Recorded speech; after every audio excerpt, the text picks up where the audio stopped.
Alright, look, I keep it loyal to the team. U.P.K play for keeps. Ain't shit sweet, got soldiers on deck, and my youngin' did it sweet. This a whole nother way. Tell him get the fuck over the beach. I'm in the field with the cleats. He ain't one of us here, breach. Come through all black gully jack, man. All them niggas go retreat. Come through all black gully jack, man. All them niggas go retreat. I'm in the field with the cleats. He ain't one of us here, breach. Come through all black gully jack, man. All them niggas go retreat. This shit is sweet. I'm on go, but they don't believe. You know I'm winning with the team. Screaming Vinny, Vinny, Vinny, V's. Hear them devils screaming out bloody murder. I'm about to close the curtain. Mama grind, bitch, and work. Sorry, all them lies, it ain't working. Them niggas weak, they be church. I'm a West nigga, they be search. They cross the line, I'm back up. I'ma hit his ass in his pipe. Now come through 300 strong, 144 here tonight. Hope my niggas be many bitch with the ice. That all y'all do sweet.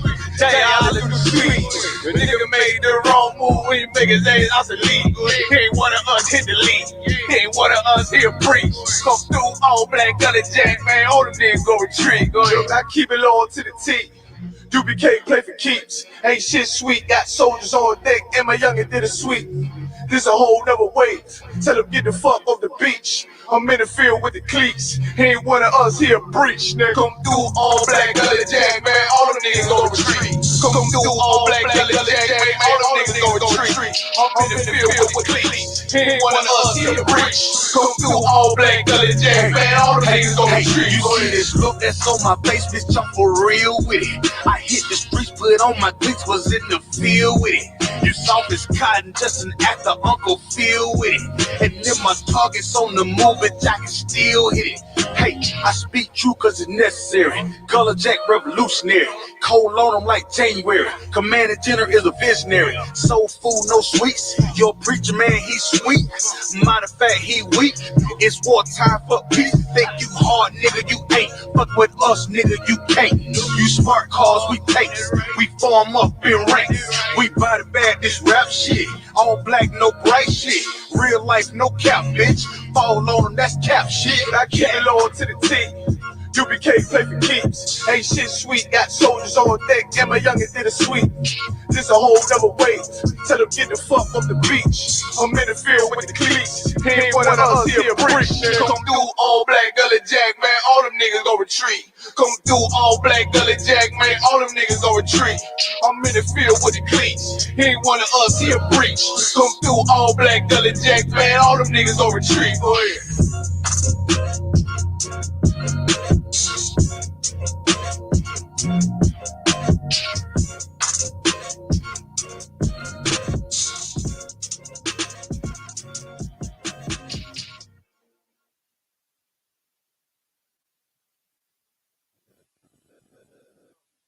Aki, I'm SHALAM Aquatian. Alright? Yeah, clap it up. We're about to start the scripture breakdown class in Durham, North Carolina. We're expecting Jeremiah Hammond to come on through, you know what I mean, and rock it out. All right. With that being said, you all have any questions? Any questions? If not, I have a ton of questions for you all. I always have questions for you all. All right. No questions. Just make sure on Facebook. Come on, sis. Uh-huh.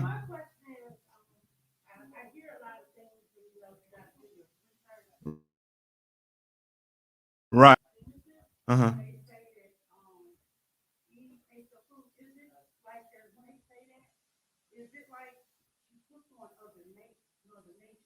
Uh-huh. Let's go to it and see. Yeah, let's go to it and see. All right. So we're in the book of Genesis. All right. So your sister asks about the fruit that Eve ate. Right. The Christian church will tell you the fruit is what? An apple. That's to be specific. They will tell you it's an apple. That's what you'll learn in the Christian church. But in here in the truth, you're going to learn the truth according to the Bible. You understand? And we're going to see. Right? Genesis, I believe that's either 2 or 3. It's either 3 and 1. All right, Genesis 3 and 1. All right. Now we're supposed to have like 2 mics here. Where the other one? Look at that one right there, Yana. All right. Testing. All right. Come on. This is the book of Genesis, chapter 3, verse 1. Now the serpent was more subtle than any beast of the field. Now that we have to break down also too. The serpent was the what? More subtle. More subtle. Right? Read on. Than any beast of the field. Than any beast of the field. What did the Christian church tell you that is? That it's a what? A snake. A literal what? Snake, serpent. All right? But we know that it ain't no serpent. There's a person who has this type of characteristic right now on the earth. That's subtle. You understand? And slippery and slimy, just like a what? Like a serpent. He has that characteristics. You understand? Now, where do we go to break down the beast, the whole beast, what the beast means? Where? Come on. Told you all our questions. Come on. No. But Revelation does speak of the beast. Where do we go?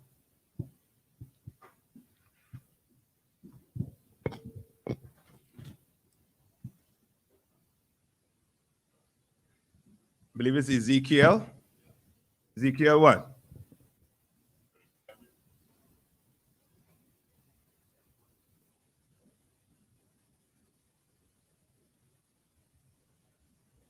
And so read it over one more time for me.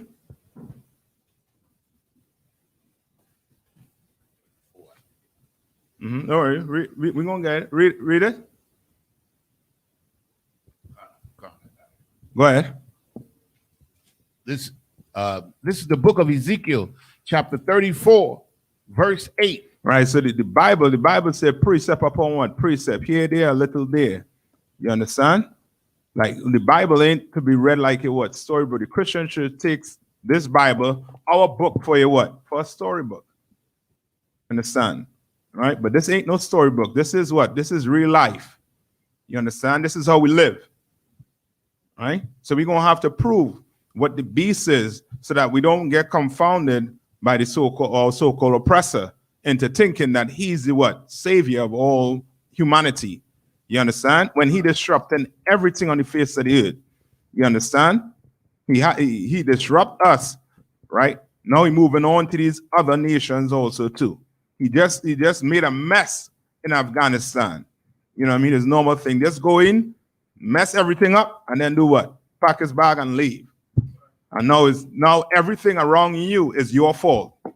You only get to because you didn't go to school. You understand? You only get to because you didn't want to work when we've been working for how long? Over 400 years. Since we come off the boats, our forefathers been working, and we just what? Follow suit. You understand? All right. So go ahead and get it for them. So we're going to read about the beast. All right. Read. The book of Ezekiel, chapter 34, verse 8. As I live, saith the Lord God, surely because my flock became a prey and take your time. My flock became meat to every beast of the field. My what? My flock became meat to every beast of the field. My flock. The Lord has a what? A people. You understand? The Lord has a people. You understand? All right? All right, read on. Because there was no shepherd. Right, because there was what? There was no shepherd. There was no shepherd. What does that mean? No leadership. There's no leadership. Right? Just like today. You go in the Christian church, there's no what? There's no leadership. You understand?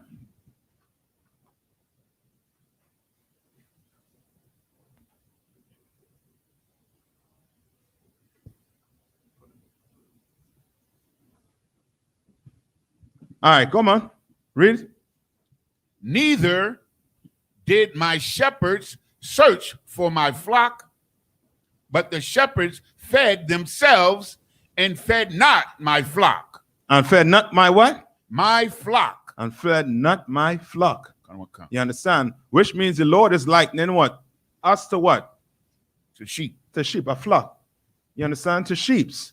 You understand? So the beast ain't going to be literally what? Be what? A beast. Wow. It's a man. Who we call the oppressor today. You understand? Your slave master. Your colonialist. You understand? Even the animals, the Bible said the animals know the white man what? Is the devil. You understand? Or oppressor is the devil. You understand? Right? Any more to that? Now that's it on that, sir. All right. Give me so go back to Genesis. All right. Now hold on. You gotta skip me to verse 28. Kind of a con. 3 and 28, sir. No. Ezekiel 34 and 28. This year is where this is the banger right here.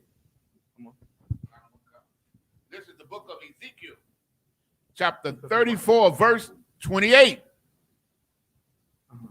And they shall no more be a prey to the heathen, neither shall the beast of the land devour them, but they shall dwell safely. So hold on, read that one more time.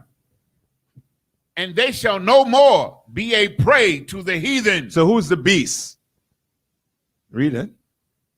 Neither shall the beast of the land devour them. No, you got to stick with me. Who is the beast? Come on. The other nations. What is that said there? You're correct with what you're saying, but what it says right there. Read it one more time. Neither shall the beast of the land devour them. No. You're missing the whole. Who's the beast? Come on. Start from the top again. Come on, young man. The heathen, sir. The heathens. Right? That's what the Bible said, right? The heathens. You understand? Who are what? The other nations. You understand? Read it from the top. And they shall no more be a prey to the heathen. We shall no more be a prey to the heathens, because right now, blacks and Hispanics and Native Indians, we are what? We are prey. You understand? These other nations are beasts, and they're what? A beast does what to the prey? Destroys, he eats them, he devours them. He devours them. He harms them. You understand? He does everything in the playbook a beast will do to what? To a prey.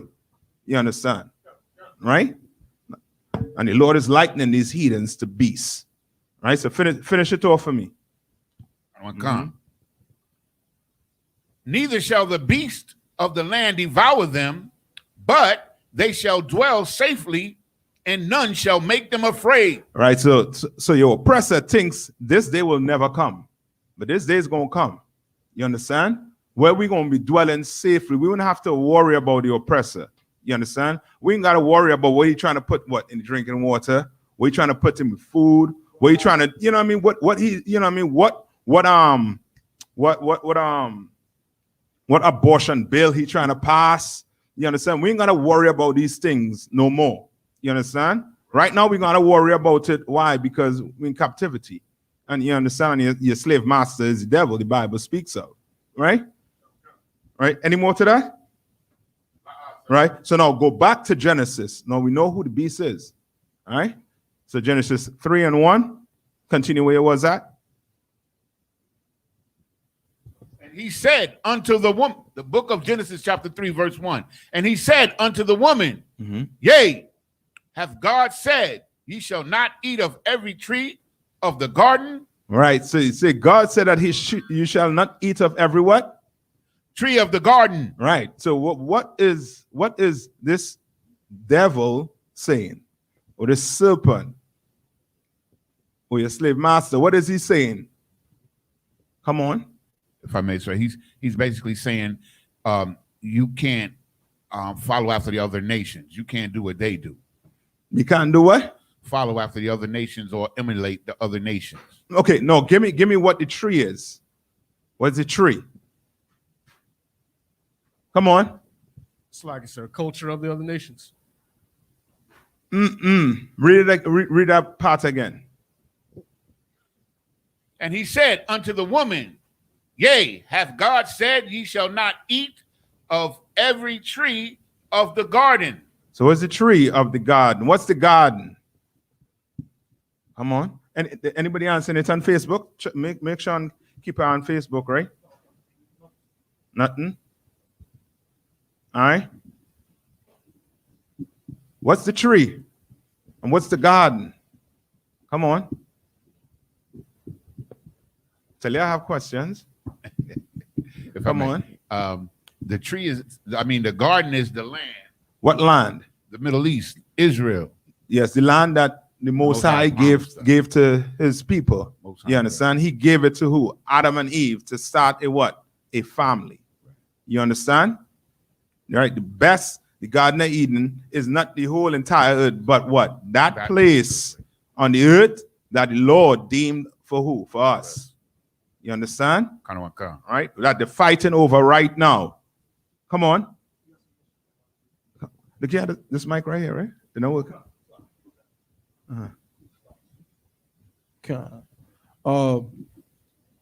Officer Shapat said the tree is the people, the heathens.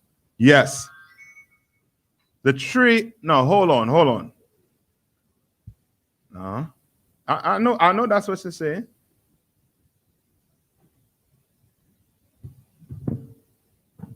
We got a few other answers. Officer YAHANNA said religions, doctrines. Right. Good. So the tree. Okay. When I say the tree, okay, you're giving me what it's I don't want to give you it.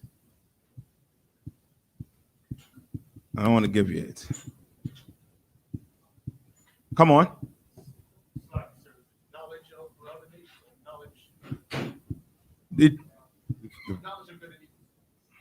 You get in there. So now, okay. So what did when the Lord made the garden, right? Eden, right? And he put Adam, and then he gave Adam Eve, right? What was he supposed to do? Come on. Till the land. And be fruitful and multiply. Or just do what the Lord said to do, commandments. He was just supposed to what? Follow what? What the Lord said to do, what he laid down. You understand? That's what he was supposed to do. He was not supposed to do what Eve went and did, jumping ahead. You understand? He was just supposed to do what the Lord said to do. Right? So what is this serpent telling her? So now let's go back up to where it speaks about the tree.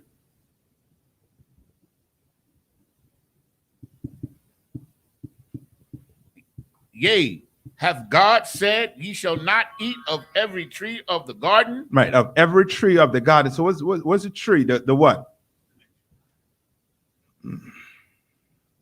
Come on. No, now you're getting on it. Meaning, I want to give you it. Come on. The culture of the other nations. You all on it, but okay, so how was the Lord speaking to Adam, I should say, and Eve? Come on. Through the constellation. To the constellation, right? So you read this, you what? You don't read this. You understand? Right? You read this. This is just what? To do. This is your to-do list. Right? Whatever you're supposed to do. If you're supposed to grow pumpkins with pumpkins alone, you grow it. If you're supposed to, have certain livestock together, you have certain livestock together. Like, he was just supposed to do what the Lord tell him to do, the commandments. Don't read what? Don't read this. Right? Now, you're going to see what the tree is. The serpent going to give it away. Read. Verse 2. And the woman said unto the serpent, We may eat of the fruit of the trees of the garden. Verse 3. But of the fruit of the tree which is in the midst of the garden. Now, hold on. So, the fruit, right? So as the sister question, the fruit that she eat, was it the what? The philosophies of the other nation? Right? Right? So read. God hath said, ye shall not eat of it, Uh-huh. neither shall ye touch it. Right, in the middle of the garden. Right? So is this a literal tree? Right? This ain't no literal tree. You understand? This whole thing with the apple tree, that was what? That's made up. That's myth. Yeah, that's a story. You understand? Right? That's bedtime story that he's tell to the kids. You understand? The reality was they was not supposed to read that constellation. That right there in the sky, don't read that. Right? Read on. Verse 4. Mhm. Lest ye die. Lest ye what? Lest ye die. Right, because the Lord told them what? Don't do this. Don't read this. Right? Read on. Verse 4. Mm-hmm. And the serpent said unto the woman, ye shall not surely die. Uh-huh. Verse 5. For God doth know that in the day ye eat thereof, then your eyes shall be opened. Open to what? Come on, hold on. Come on, Lahav. I had a question, but I can try to answer that again. Come on. Open to the culture of the other nations. Culture. I think you're going all the way down to the fig leaf. Also, Salakia Khan. You understand? Open to Salakia.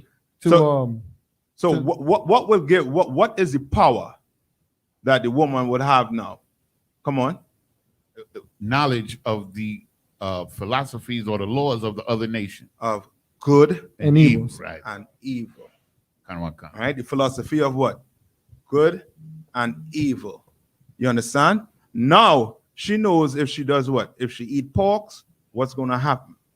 Now she knows if she commits adultery, this is what's going to happen. She was not supposed to know that.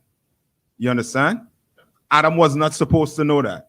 He was just supposed to do what the Lord said to do. You understand? That's what he was supposed to do. Right? Read on. Verse 5. Right. So now the fruit. Let's get back to the fruit. Before this, we gotta skim over the fruit. Now, this is a question you had to ask Christians. What fruit you could eat and bam, you get knowledge? You all better not tell my apple. You know what I mean? You better not tell my grape, nothing. You better not tell me none of that. What fruit you could eat? Come on. Knowledge. Right? Knowledge. There ain't no fruit you could eat that's going to give you what? Knowledge. Ain't none.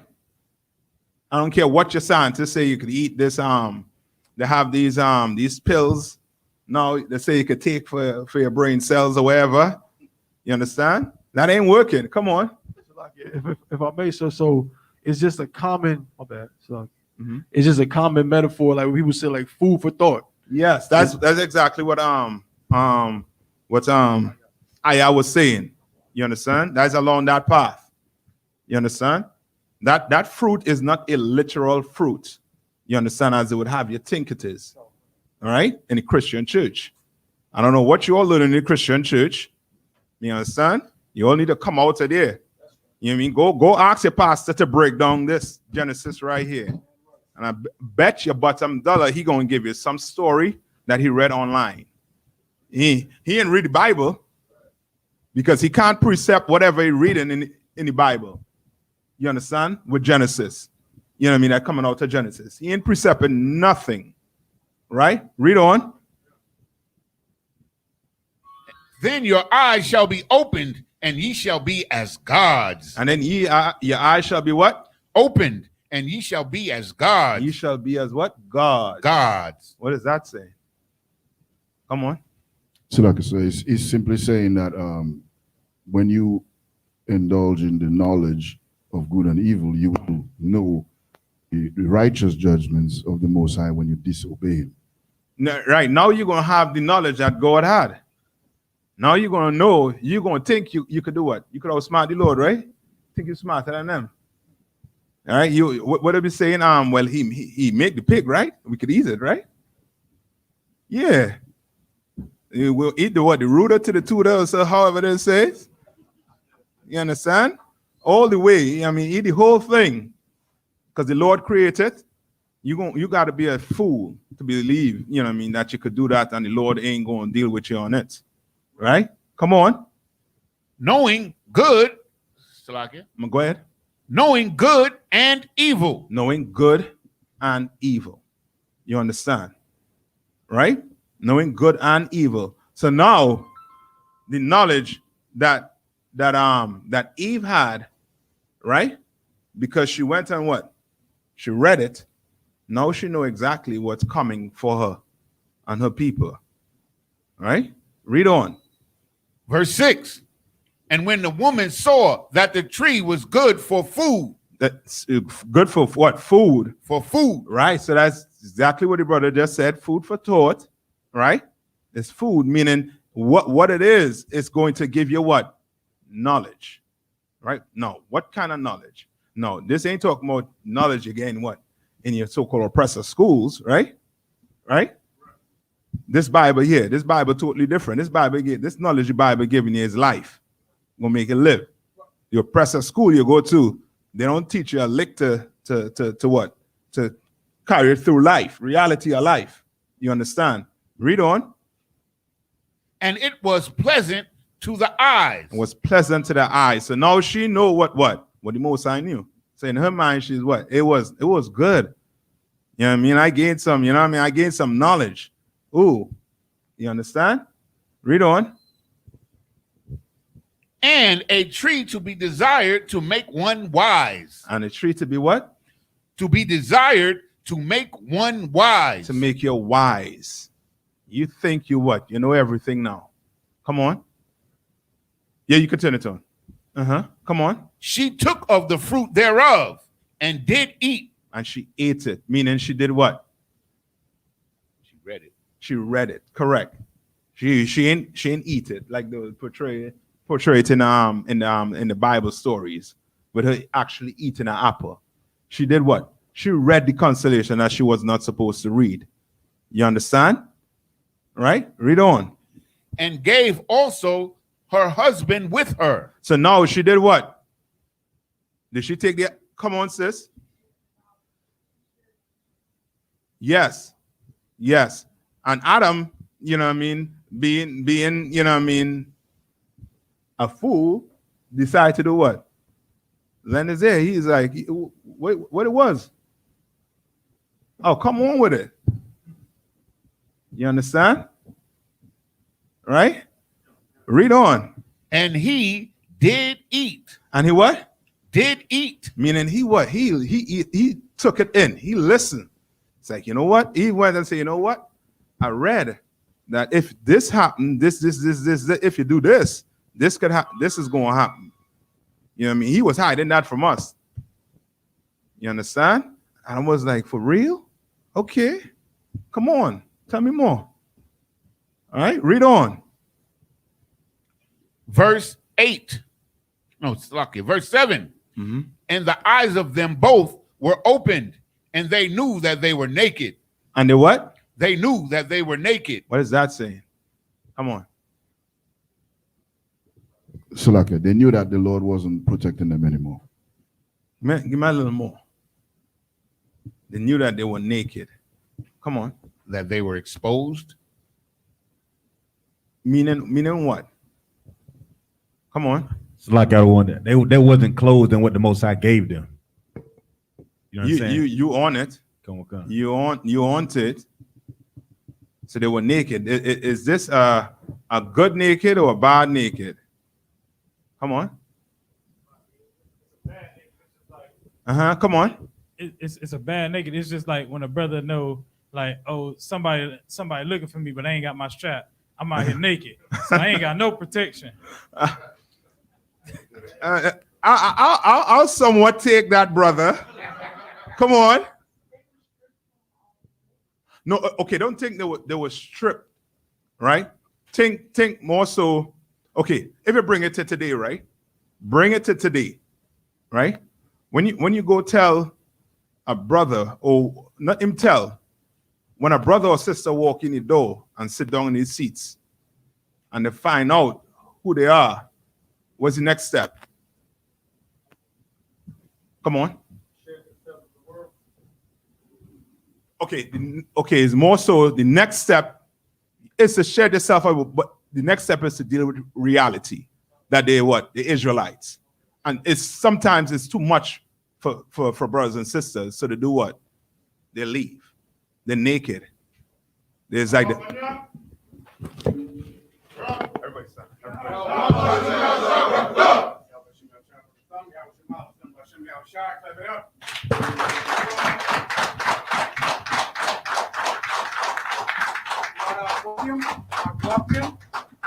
Let's get it on, be seated. Let's rock and roll. I'll take your questions first, and I must get to my topic, all right? Any questions in the room? Let's get them now.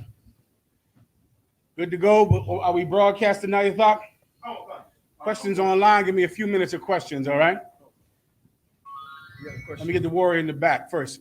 You up, Bob? Mm-hmm. I know, like Ecclesiastes 9:9. Mm-hmm. It says, not to sleep with another man's wife. Right. Make wine. Right. What about texting or calling another man's wife? That's the exact same thing. All right. The whole key, what you want to remember is what Christ said in the New Testament. Christ came to show us how to keep the law. That's in Romans, the 8th chapter, right? He defeated sin through keeping the law. Christ conquered sin. How did he conquer sin? Because he knows how to avoid the temptation of the law, of breaking the law and fighting your demons to keep the law. The law would just tell men, if a brother does this, kill him.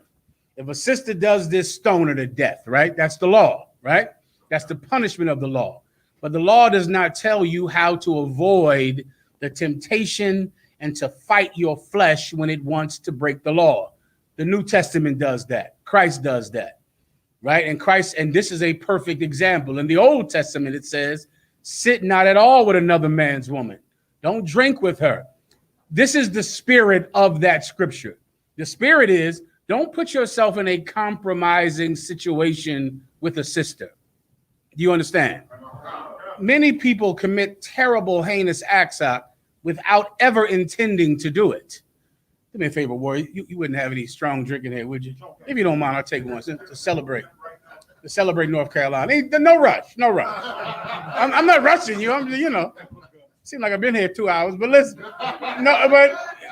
move on. So now, Christ taught us how to fight the temptation in your mind. So what do? You don't want to sleep with another man's wife, right? Well, stay away from her in a very familiar way.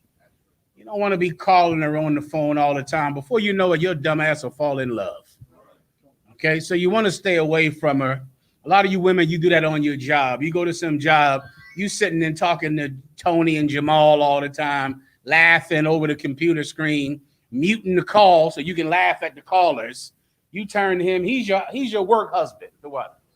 You talking to him, laughing. Having a work husband is also a sin. Do you understand? Having some cat at work who you just laugh and eat lunch with and get rides home with, which is why men tell you they don't want you to have a male friend. This precept would prove that a woman is not allowed to have a male friend. It's right here in front of you.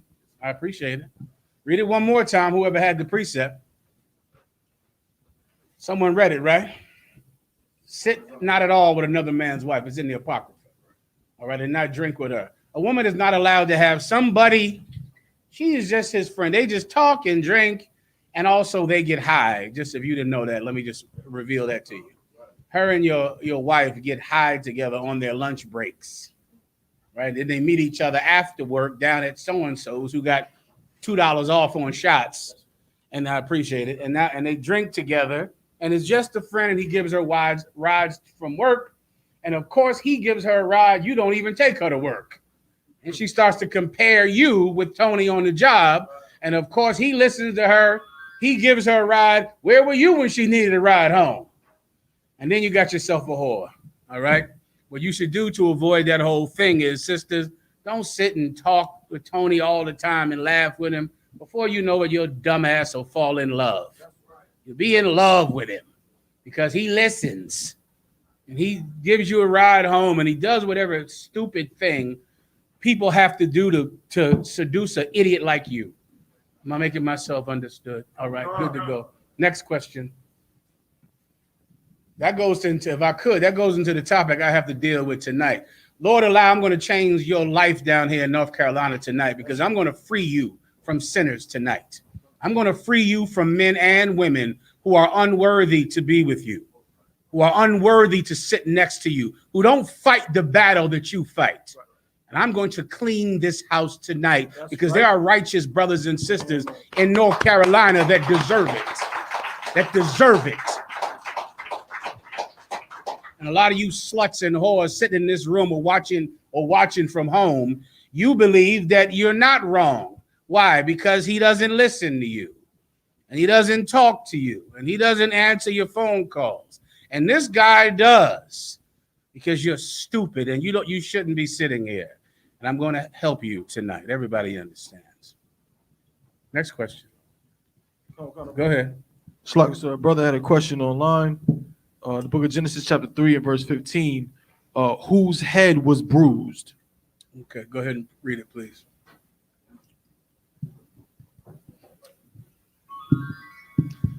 Go over some precepts. Whenever you read it, just read it. For time's sake, I can tell you the head that was bruised is talking about the serpent, and the serpent is the so-called oppressor, who is the devil that the Bible speaks of. All right, his head was bruised. Read it one time for the brothers and sisters. All right? The book of Genesis, chapter 3, verse 15. And I will put enmity between thee and the woman, and between thy seed and her seed. Enmity is hatred or division, right? This is a time in history. This is a time in history when our oppressor and the mother of this entire nation, Eve, were in conjunction with one another. We're in a conspiracy with one another. What was that conspiracy? To become gods. To become gods. To be powers above the power that her husband Adam served. And the serpent, being a devil and being seductive, he began to seduce her with something that is very irresistible to a woman, and that's power. Power. A lot of you brothers, the reason you can't get along with your wife is because simply she can't allow you to have the kind of power you want to go and come as you please. She can't, which is what jealousy is rooted in. Jealousy is rooted in a woman just saying, this cat comes in the house when he feels like it. Who is he talking to on the phone? Who is he talking to on Facebook? I need to control that. I need to police him. I need to have power over him. I need to know what's in his phone, control who he calls, control his social media. I need to be his mommy. And Eve was offered that power. She just couldn't take it. I mean, she couldn't resist it at all. She didn't know how to fight it, which is what we teach in the UPK. We teach you to fight that demon, man. There's a specific demon that is in men that is perpetually lusting. And it's in every man. And they lust and they lust and they lust. And and a lot of you in this room, I'm going to kick you the hell out of here. I'm going to kick a lot of you watching online out of this school so that we can have a school of men who fight their lust. And a lot of you sodomites and pedophiles and faggot and LGBT community members, there's a place for you out there where you can fully allow your lust to take over. But this is not a church. This is not that kind of place. This is a place where we only allow perfection. But there is a place for you. It's just not in here. All right, I'll show you in a minute. This head is talking about the serpent. They were together. The Most High divided them.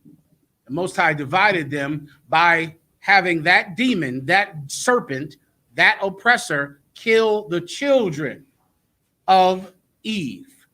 And of course, when you harm a woman's children, you become her enemy. You saw that happen all across the world with George Floyd and the Black Lives Matter movement that galvanized women because women's children were dying. And now because of the death of their children, they finally can see who the devil is on the planet Earth. That's in the Bible. I will cause division between her seed and thy seed. The children of our oppressor and the children of Eve are now enemies. And you see it happening all over the globe, everywhere. Those same two that came together because a woman wanted power and a serpent wanted to beguile a child of God. And they came together, but now they're enemies. Now every black woman is looking at her son like, Lord, please don't let a cop kill my son. Lord, please don't let this violence kill my son. This is a terrible, or take my daughter. They're abducting our children in the hospital. All of these things happen to show you who the devil is, because there was a time when you didn't know it. Now you do. Now you do. All right. Next question. Con. There was a question online. The water for the scotch. Who got this scotch? It's outstanding. Give him a hand.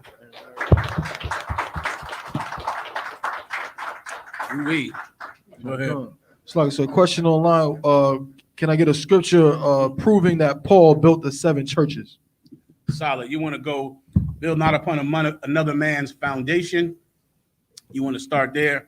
You want to go through the schools scattered throughout Asia Minor. All right. And those are the precepts you need. And of course, you need the New Testament, because virtually every letter in there is written by Paul in prison to the schools he watched over. All right. You can read at the top of the chapter, first chapter of Thessalonica, Galatia, blah, blah, blah. All right. Next question. You could Google it too if you want. Google it. Look in your Bible dictionary. All right. In the back. So like the other one from me, I had a question about when YAHANNA came out of the sepulcher, why did he tell Mary not to touch him? Because he had not yet ascended to his Father. His body was not yet changed. He was decaying. You understand? His body wasn't changed yet. When he went to see Timothy, what did he tell Timothy officers? Timothy doubted that it was truly Christ. He doubted that it was him. He said, touch my wounds and my wrists, touch my side, because he had the pierce in his side from the spear of that devil. And he had the wounds in his wrists from the spikes, which means that was the same body that they just murdered. He was in it, but he was alive. You understand? So in essence, his body was decaying. So he said, don't touch me. In essence, he was unclean. You get my point? This body was unclean that he was in. It was virtually a dead body. But when he ascended to the Father, that's when he was changed, brother. And he came back taller than any man upon Mount Zion with white hair and red eyes. That was a new body, a brand new body, the kind of bodies that we are in here to get for ourselves on Judgment Day. You understand? We good to go here. Online? Trooper Shapat had a question. Shalom. So what is the best way to respond to those who think belief is one's own opinion and whatever one thinks is best for them, to those of Israel who say this? All right. You can give, so what if some do not believe? Does that make the faith of God of no effect? You can get faith without works is dead. I would go to those 2 precepts. That's the prevailing belief throughout the Christian church. You know, that your opinion is in essence what God wants, because it's what you think, right? And that is, you know, not in the Bible. Just the opposite is in the Bible. There's 1,000 other ones. Let me think of another one. Lean not into thy own understanding. Let's go there for a second, all right? Let me give you another one I had to go through today that's on the topic of the whores I got to kick out of here, and the homosexuals, child molesters. Come on, sir. I got other ones. Go ahead. It's the book of Proverbs, chapter 3 and verse 5. Trust in the Lord with all thine heart, and lean not unto thine own understanding. That should be good enough for you. You know, that should be good enough. That should be fine. Surprise, surprise. God does not agree with your every stupid thought in your head, right? I mean, you would think this would be evident, right? That's why everyone believes that God knows them and God approves of them, and what they're doing is right by God, and blah, blah, blah. Who gives a damn what you think? The problem is you're so self-important and you worship yourself. So, of course, God is, God just agrees with you. God knows your heart and God loves everything you do. God does not know you and he cannot stand you. And that's the important thing to understand. And that's in the Bible. Precept. Oh, it's in there. It's not tough talk. Depart from me, for I never knew you. That's in the Bible. Pull it for him, please. Go. That's one more, then I'll get the next question. The water to the sisters for making the food. Give them a hand.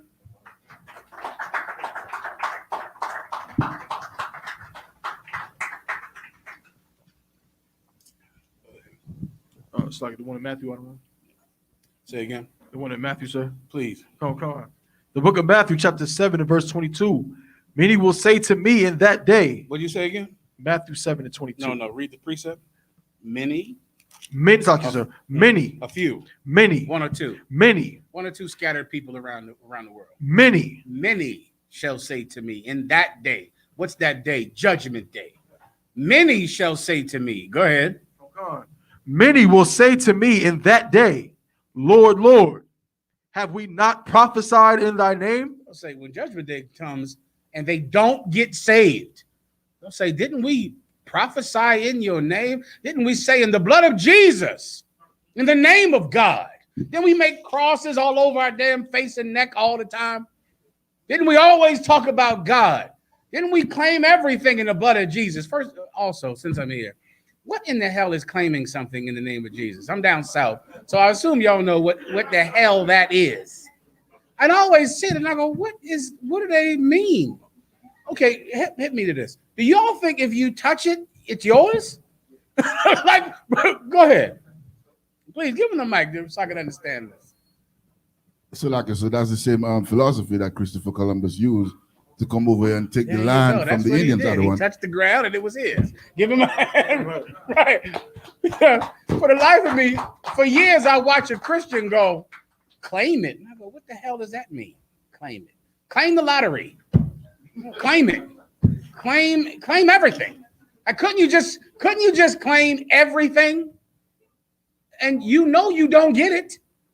Like, when are you going to claim stuff and realize, well, damn, I claimed that and I did not get it? None of that. You don't realize any of that? I claimed that job. You didn't get that job. Right. So then why do you do that then? There's no reason to do it. You claiming something means nothing. God doesn't know you. You claim it in the name of Jesus. Claim this job, claim this car, claim this vacation. Who cares what you want? You want to be in the U.P.K. and I'm kicking you out of here. That's right. So don't you understand? What you want doesn't even matter. Keep going. Come. Slug, sir. And in thy name have cast out devils. Oh man, hallelujah. Thou art loosed. Oh, I cast out that. I rebuke you. I rebuke you, demon. And then on Judgment Day, while Christ leaves you here to die, you will say, didn't I cast out devils in your name? Didn't I prophesy in your name? Keep going. And in thy name done many wonderful works. Oh my God, I did so many wonderful works. I went over and I donated to the orphanage. And I did this and I helped the homeless people. That's a wonderful thing. God bless you. Claim it in the name of Jesus. You went over there and you helped them homeless people. And you gave out money at the orphanage, and you put money in that little thing at Christmas time that the dirty Santa Claus has out in front of the stores. What is that? The people who ask for your money Christmas time. The Salvation Army. You went over to the dirty Santa Claus, and you put money in that thing, and you're like, I'm a good person. Jesus, I'm going to heaven. I put money in that dirty Santa Claus bucket. I am a good person. Why am I going to die here in America? Why am I going to die in the UK, in the West Indies? Why am I going to die when Christ returns? I don't understand this, Lord. That's what you'll say in that day. Keep going. Verse 23. And then will I profess unto them. Then he professes something to you.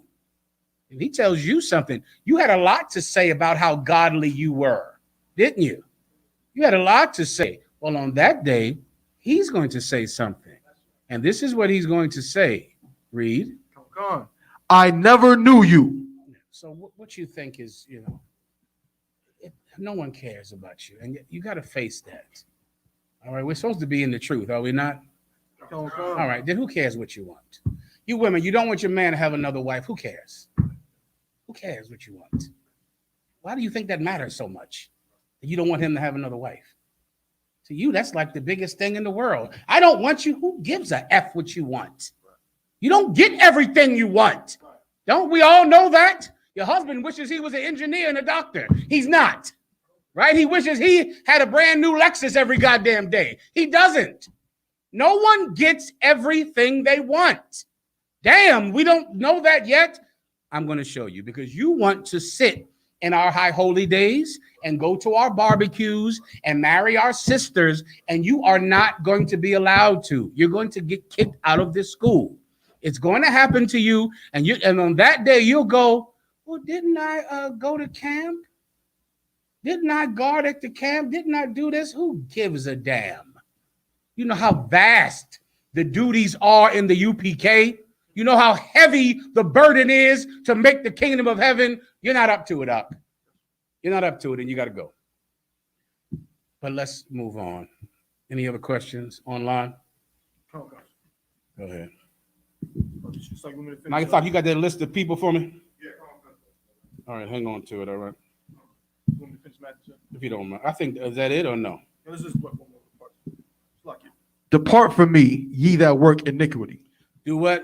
Depart from me. Just get away from me. Ye that what? Ye that work iniquity. Ye that think something. Ye that work iniquity. Ye whose thoughts were this. Ye that work iniquity. Ye whose dreams were that. Work iniquity. This is what you'll see after tonight, right?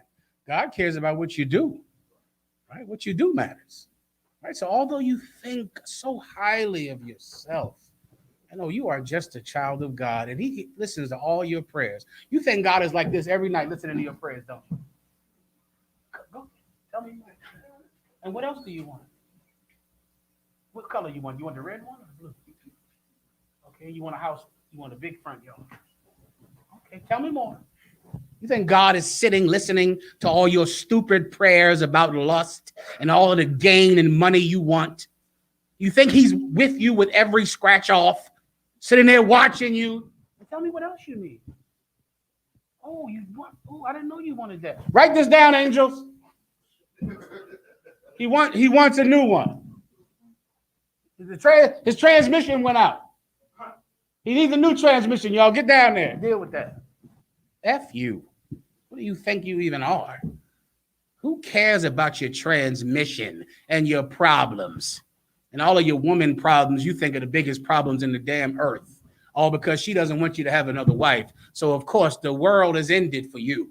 Your wife doesn't clap and celebrate every time you go have sex with some slut. I'm sorry. She should be a better woman. She should applaud and clap every time she goes in your phone and finds you on blackplanetpage.com surfing for whores. She should support you. She should go buy the first drink on your date. She should pay for the appetizers on your date with the whore. Because if she doesn't, you are just destroyed in your mind. You make me sick. And I've suffered you for too long. And thank the Lord, Commander General YAHANNA has freed me in North Carolina. And I am going to exercise the authority he gives me until I am satisfied, until I am full.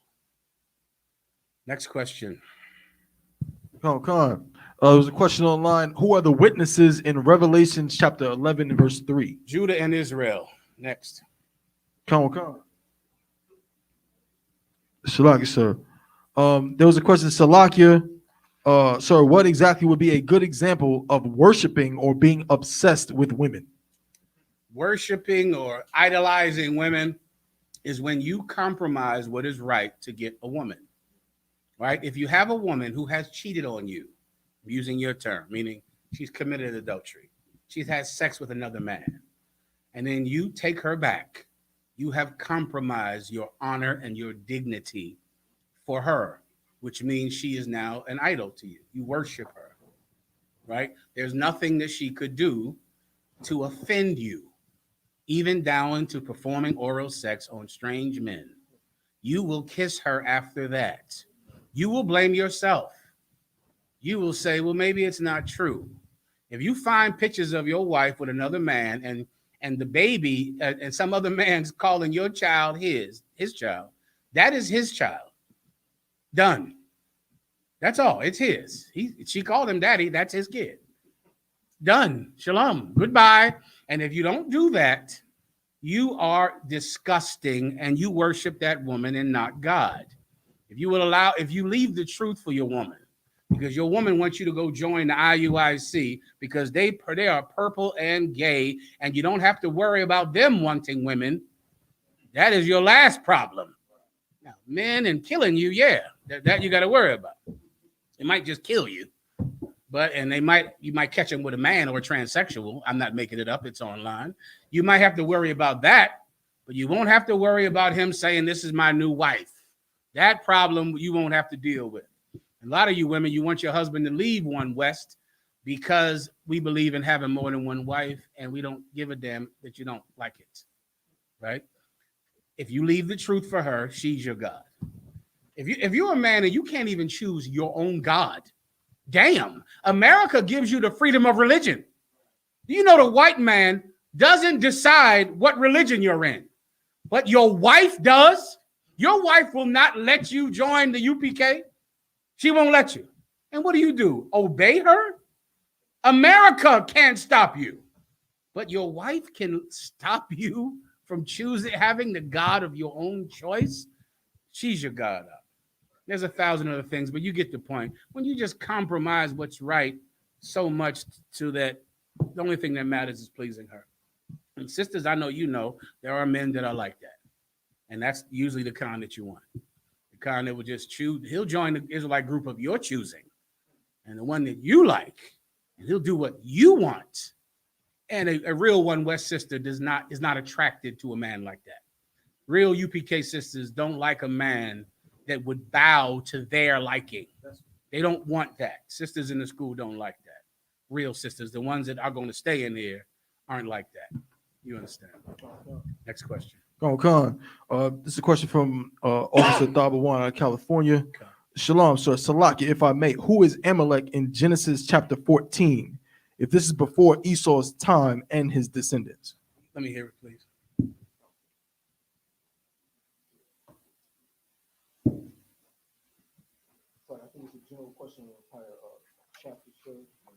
Give me the name. And usually when you read names and it's not that Amalek or that Jesus, it's just a different one. And usually you just have to look it up. Verse 7. You know who Amalek is, and the children of Amalek coming out of Moses, right? When Moses, not coming out of Moses, but in the story of the Exodus, the Amalekites went and killed the people at the end of our caravan, our elderly, our weak, the people that couldn't walk fast enough to be in the front. Amalek killed them. Amalek is the so-called Jew that the Bible speaks of. They have 12 tribes, just like we have 12 tribes. Every nation has its own tribes, right? And that's Amalek. Let me hear what you have right here. This is the book of Genesis chapter 14 and verse 7. Is this air on up? You can rock and roll it, all right? Go ahead. And they returned and came to En-Mishpat, which is Kadesh, and smote all the country of the Amalekites and also the Amorites that dwelt. Is this them coming out of is this the Israelites coming out of Egypt? Who is this doing the smiting? This is the days, it's like it says, verse 1, and it came to pass in the days of Amraphel, king of Shinar, Ariat, king of Elisar. This is, I think, Sodom. So Sodom and Gomorrah. Verse 2, that these made war with Bera, king of Sodom, and with Bersha, king of Gomorrah. If it's spelled exactly the same as Amalek, then it's a different Amalek. It's who Amalek was named after. Get the point. And sometimes you can read the Bible and think that one person had the same name because you think of it kind of like a fictional book. You know, like in, Superman, there's one Clark Kent, there's one this and that. But the Bible is not a fictional book, so there are many people with the same name, just like there are a lot of Michaels and Georges and Marks. And, you get my point. There are many people. There are many Jesuses in the Bible, about 4 of them. Many Pauls, many Sauls, many Marys, a ton of Marys in the Bible, all right? So when you read about someone with the same name, if it's before he was born, and it's not him, it's someone who he was named after. Just like Peter and Paul and Mark are walking around here today, named after someone that lived a long time ago. All right, next. We got a question from Officer Sadat. Salaki, so can I get a breakdown on Proverbs chapter 6 and verse 26? Mhm. This is the book of Proverbs chapter 6 and verse 26. For by means of a whorish woman, a man is brought to a piece of bread, and the adulteress will hunt for the precious life. This is talking about whores, young man. That's what this is about. Once again, it's when a man, this is what you have to fight to be able to be in the UPK and to make the kingdom. You're going to have to fight your lust. You have a lust in you that's disgusting, and that the Christian church promotes, cultivates. But in the UPK out, you can't be a man that follows your lust. And here's what you don't know, and this is so hard to understand for a lot of you whore lovers and child molesters in this room and out the room. What you don't know is this. A filthy, lustful man doesn't even deserve a woman. That's what you don't get. Like in your mind, because you want one so bad, that is reason enough to get one. You think a woman is just, like this cup or a glass of wine or something, which is what the Bible says, that you turn her into a bottle of wine. That's not what she is. She's not that. You think just simply desiring a woman gives you the right to have her, and it does not. Cowards don't deserve women. Do you understand? If you're a coward, you just shouldn't get a woman because you're an effing coward. And you shouldn't be with a woman, someone's daughter. Someone's daughter. You should have someone's daughter. And you're someone that have sex with prostitutes in the back of your car, and I have to give you my daughter, who I raised up to be pure and innocent and fought through all trouble to raise a young woman that I could be proud of. And what do? Give her to you, and you have sex with sluts you meet on Facebook. Cowards don't deserve women. You just shouldn't get one. You should not have a woman, and you're not going to get one in here. I'm Rockefeller, how are y'all show? A lot of you, listen, man. Before I go into all this stuff I got to go into my topic, you should leave the truth tonight. I'm just telling you out of love. It's the best thing for you. Otherwise, I got to go through all of this mess and all of this and do all of this. And then I might just publicly shame you in front of everybody. Just go on Facebook and just tell everybody what you've done. And just not even give a damn and not care about you at all. Why go through that? If you know what you're doing secretly at home, you should know. General YAHANNA already knows. You think you're so secretive. You think you're a spy, don't you? You think you have absolute secrets that no one knows. Meanwhile, your wife types in your birthday on your phone and gets in your stupid ass phone. You call, how does she know? She knows your birthday. She knows the child's birthday, your daughter's birthday. That's how she knows. She doesn't work for the FBI.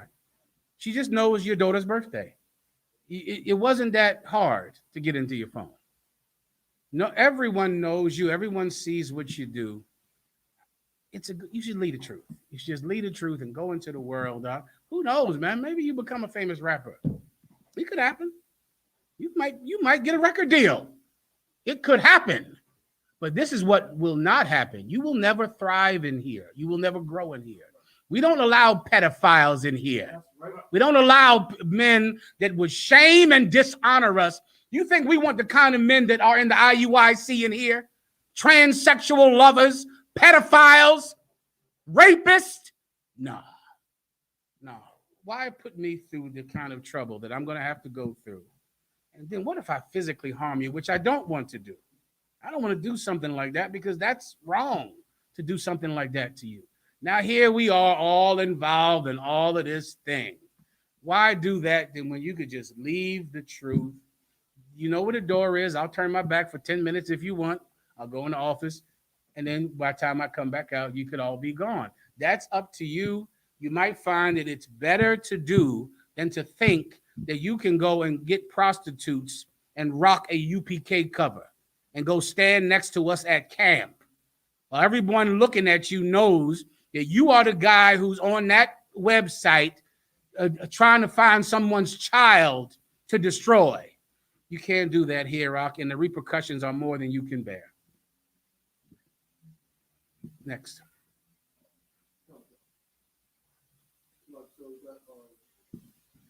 Let me know how much time I have so I can. Okay, about 10, 15 more minutes. Go ahead. Come on, sir.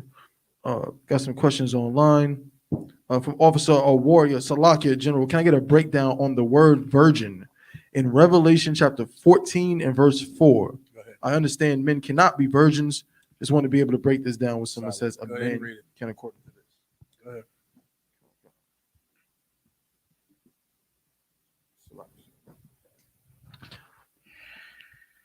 Salakia, this is the book of Revelation, chapter 14 and verse 4. These are they which were not defiled with women, for they are virgins. These are they which follow the Lamb, whithersoever he goeth. All right. What you want to do is go to the book of Jeremiah, the 3rd chapter, where the Most High calls us his wife. Right. This is a metaphor, right? You go to the book of Jeremiah, the 3rd chapter. Also, you want to look up Ayasha, but they shall no more call him Ishi, but call him Ayash, or they shall no more call him this, but call him Ishi. Right? That's in the Old Testament, I believe. The Most High calls himself the husband of Israel. And he also says that we have played the harlot against him. It's a metaphor to describe our relationship. It's a teaching tool. You understand? You can certainly understand the pain that you feel when a woman betrays you and sleeps with another man, but you do not understand the pain the Most High feels when you worship another god. To make you understand, he compares it to you being his wife and you committing adultery, all right? I believe it's Jeremiah 3, is that right? Go ahead and read it. This is the book.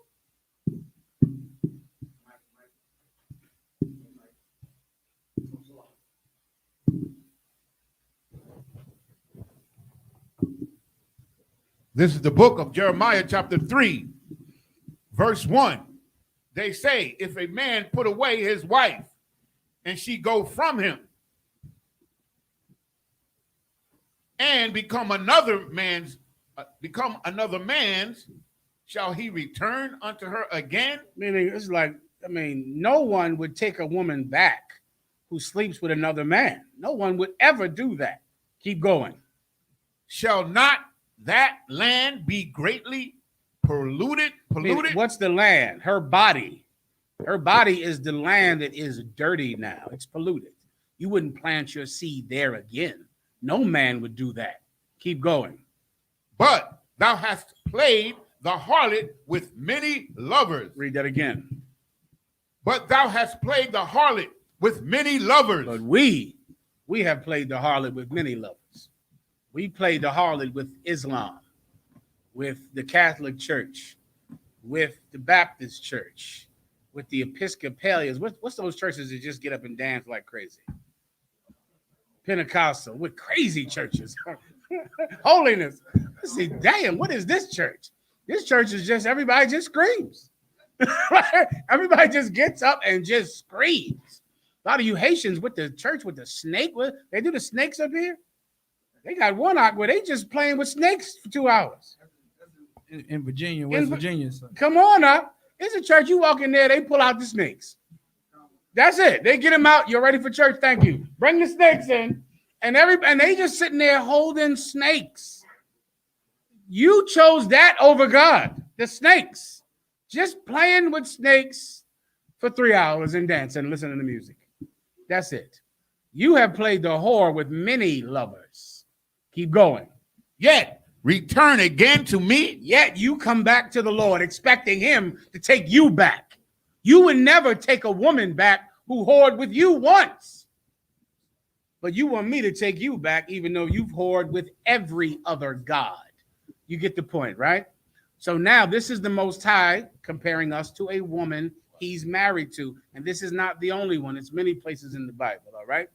All right, which is what fornication is. He even calls the worshiping of another god fornication, right? It's all over the New Testament and the Old Testament. So when now read it to me in Revelations. It's the book of Revelation, chapter 14 and verse 4.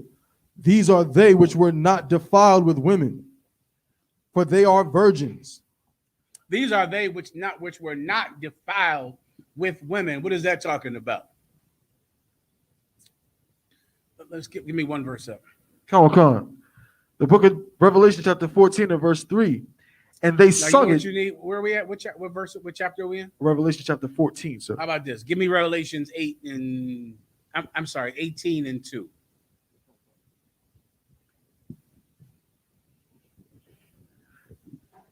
Come on. This is the book of Revelation, chapter 18 and verse 2. And he cried mightily with a strong voice, saying, Babylon the great is fallen. Is this come out of her, my people? Is that 4? Go ahead and read that. Jump to 4, sir. Come. The book of Revelation, chapter 18 and verse 4. And I heard another voice from heaven saying, come out of her, my people. Come out of what? Come out of her, my people. Come out of the country. Come out of her, my people. Come out of the belief system. Come out of her, my people. He's doing it again, everybody. He's doing it right here. Y'all know what come out of her means, right? Come out of her, meaning the metaphor is you pulling your rod out of a woman. Come on. Come out of her. You're in her. He wants you to come out of her. My people. Keep going. Come on. That ye be not partakers of her sins. That ye be not partakers of her sins. Keep going. And that ye receive not of her plagues. What's the metaphor the Lord is giving us right now? A woman, you go in, and because you partake in this sin, you partake in this plague. What's the metaphor? Microphone. Is it like a disease you'll get from sex? Give him a hand. That's the metaphor. Right? Very simple. That you understand, right? You go into this woman who you should not go into. And because you partook of her sin, what's the sin? The adultery of having sex with this whore. You put your rod in there, you coming out with gonorrhea and trichinosis and the clap and whatever, all those crazy ones. I think they got one where it's just spiders all over your penis. That's what deal with that. Oh, yeah. Spiders all over your penis. That's what you get. That's what you get. Don't come crying to me. Just don't bring no spiders in here. We got to sit in these chairs. Reading on. No, nobody wants to sit there. Now you get it, right? All right, thank you. That's the point. The point is, stop dealing with whores. All right? Now, the Lord is using a metaphor because you go into these religions. You go into worshiping these other gods. What's the woman? I damn near just told you. What's the woman in the other chapter? It's not a real woman. Okay, women don't defile you. You're not defiled by having sex with your wife. You're not defiled by having sex with your wife. What's the woman? Give her a hand. That's the woman. That's the whore. What does the Most High call our oppressor? The whore that sitteth upon. Give me the precept. That's not it. It's in Revelations. I believe it might be in 18. Please send me one more time, please, warrior.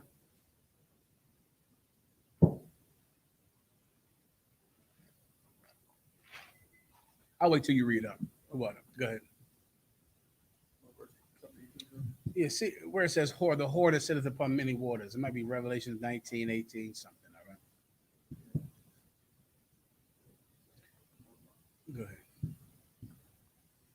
Go ahead. Revelation 17, sir. What? This is the book of Revelation, chapter 17 and verse 1. And there came one of the 7 angels, which had the 7 vials, and talked with me, saying unto me, come hither, I will show unto thee the judgment of the great whore that sitteth upon many waters. The judgment of the great whore that sits upon many waters. I appreciate it. That whore is speaking about America. That's the whore that sitteth upon many waters, meaning she rules many countries. She doesn't just sit on the Atlantic, there's the Pacific, the Asian Ocean, over here, over there, the Galapagos Islands are ruled by America. Everywhere you go, everywhere, anywhere is ruled by America, brother. And all of them eat because they please America, or they starve because they don't. She is the whore that sitteth upon many waters. It's the metaphor is this woman who people have sex with. And because they do that, they get the disease. They get the plague. Everybody understands. Now go back to Revelation so I can wrap this up.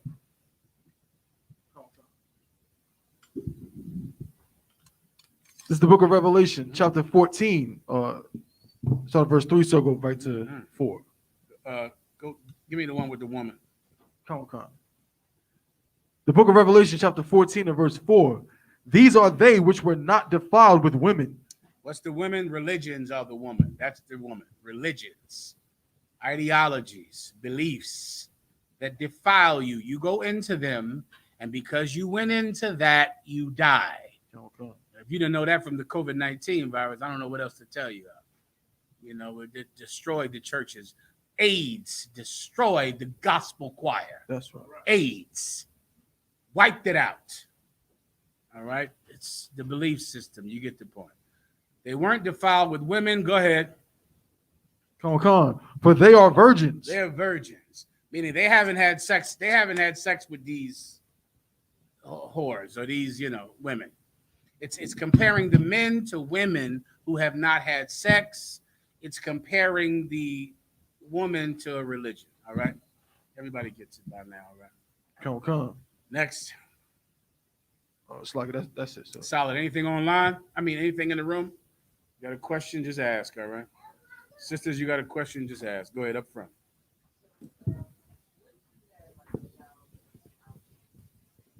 What if you had like a child that was outside of the UPK, or outside of the marriage that you have in the UPK, and that child is of age to have an interest in, say, for example, women, right? But their interest is their oppressor instead of their own. That's a sadly to say that's a common problem. Okay, it's if your child is not in the truth, right? Now, when I say not in the truth, I'm not talking about what you wanted for them, what you might have even tried for them, right? You can't force anyone to wear a crown. There are some people that are just terrible people. And this is something that a lot of people don't understand about your kids. Some of your kids are just terrible people. That's just how it is. And you don't know it because you love them so much, but you'll find out that they are absolute terrible people. And it's especially if you have multiple children, you'll see, well, this one is good. This one raised in the exact same house, same parents. He's a bastard. He's a terrible bastard. They're different. And now, what do you do as a parent? As a parent, you're trying to make all of them good. That's your obligation. And you got to try to expose them to the best things.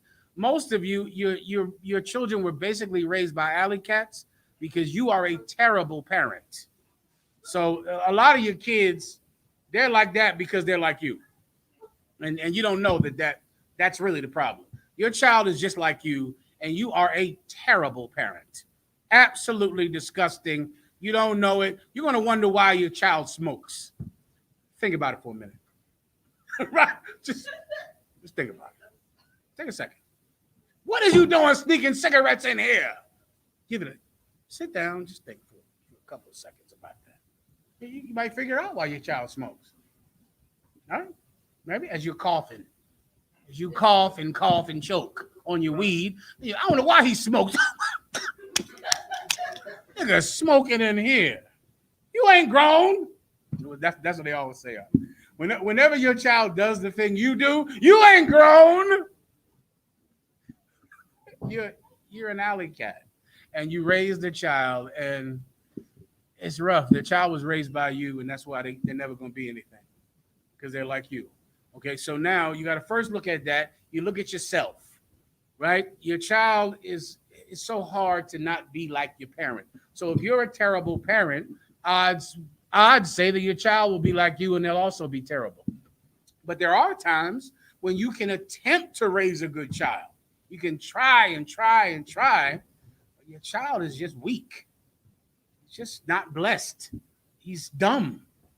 She's dumb. She doesn't have the gift of discipline, the gift to be able to fight thoughts. She's not strong enough in her mind, or he's not strong enough in his mind, so he'll flow with whatever is outside.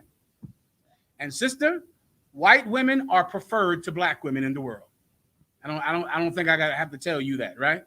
They're the preferable woman to have. If your child is in the world, he is not choosing a black woman over a white woman. It's just the better product. You know, you could if you have to drive an Oldsmobile, you will. But if you can drive a Benz, you'd rather do that. And a black woman is an Oldsmobile, and a white woman is a Mercedes Benz. And when that opportunity arises, most men in the world, if not every single last one of them, will just choose the better product, right? Now, a child that's righteous, a child that loves his mother, will not choose a white woman. A child that looks at you and goes, I love my mother. I want to help my mother. I want to be able to be the help that I might not have seen my mother get. I want to be able to be there for my mother. My mother might not have had a man to help her. I'm going to go find a sister and help that sister. That's a good boy. Some of you have terrible children. And so now if you're in that situation where you've attempted, you've tried to teach them and tried to show them, but in the end, they are going to make a choice. They're going to have to choose life over death. Give me that precept. Life over death. Light has come into the world and men prefer darkness rather than light. That happens. Where people just straight up make the choice. And that comes to all of us. We get a choice. We see the truth. We're exposed to it, but we're also exposed to the world. And some of us just say, you know what? I'm going with the world. That happens. When you find it, read it. This is the book of John, chapter 3 and verse 19. And this is the condemnation, that light is coming to the world. This is the condemnation. If you had a parent that was actually trying to teach you the truth, and now when I say teach you the truth, I got to break this down because this is hard to get to. You are always teaching your child, even when you're not trying to. You're always teaching them because all people are basically copycats. That's every one of us. Every one of us is just looking at someone and mimicking it. And there is a time when children are at a young, impressionable age. There's a time in your life when things print on your mind, even the things that you don't want to print on their mind. If they saw you fighting with some man all the time, that boy is going to beat women. It's going to happen. If she saw you getting beat by a man all the time, she is going to seek out a man who she thinks will beat her. And she's going to want to him. She's going to be attracted to him subconsciously. She's going to want it. She's going to want to be you. And it's you can't fight it unless this child is very strong. You get my point? And some kids are just strong. Some children will go in the opposite direction of their terrible parents, but not most of them. Most of them will just mimic their parent, just be a copycat. You get the point, all right? Which is why we have to kick you out of the school, because we know that people in the school will mimic the brothers above them. They'll look at them and they'll just do what they do. So if you smoke weed, the other brothers under you will smoke weed. If you speak like some foul bastard, then the brothers under you will do it, which is why you have to leave so that no one ever mimics your behavior. You understand, right? So now, in the end, there'll come a time when your child will get old. How old is he now? Whew. 14 is coming, y'all. I tell every parent with a young child, 14 is on its way. Some of you just thank the Lord he hasn't shot somebody by now. I mean, that's as true as I can tell you. If he ain't killed anybody, hey, better than my mother to lock you. If by that age, if he hasn't harmed somebody, thank the Lord. I mean, if by time 14, you get the point, right? By the time 14 gets here, there's terrible things that have already happened. For a girl, forget about it. The whole school has had sex with her by 14 in the stairwell, right? By 14, for what, beads? What they give them? They used to give them. Are you old enough to know what I'm talking about? That was about 5 years ago, brother. They were giving out girls little bracelets. I think those candy bracelets, or those. Nobody knows what I'm talking about. You remember that? Say it again, brother. Yeah, it was like a wrist thing. And girls were in school. You thought they loved jewelry. They got sex bands, and they got an arm full of these bands because they perform oral sex in the bathroom. 14 years old, and some girl walking around there bands like a mummy, wrapped up in bands, and had sex with everybody. You think, boy, this girl really loves bands. No, that's not why she got those.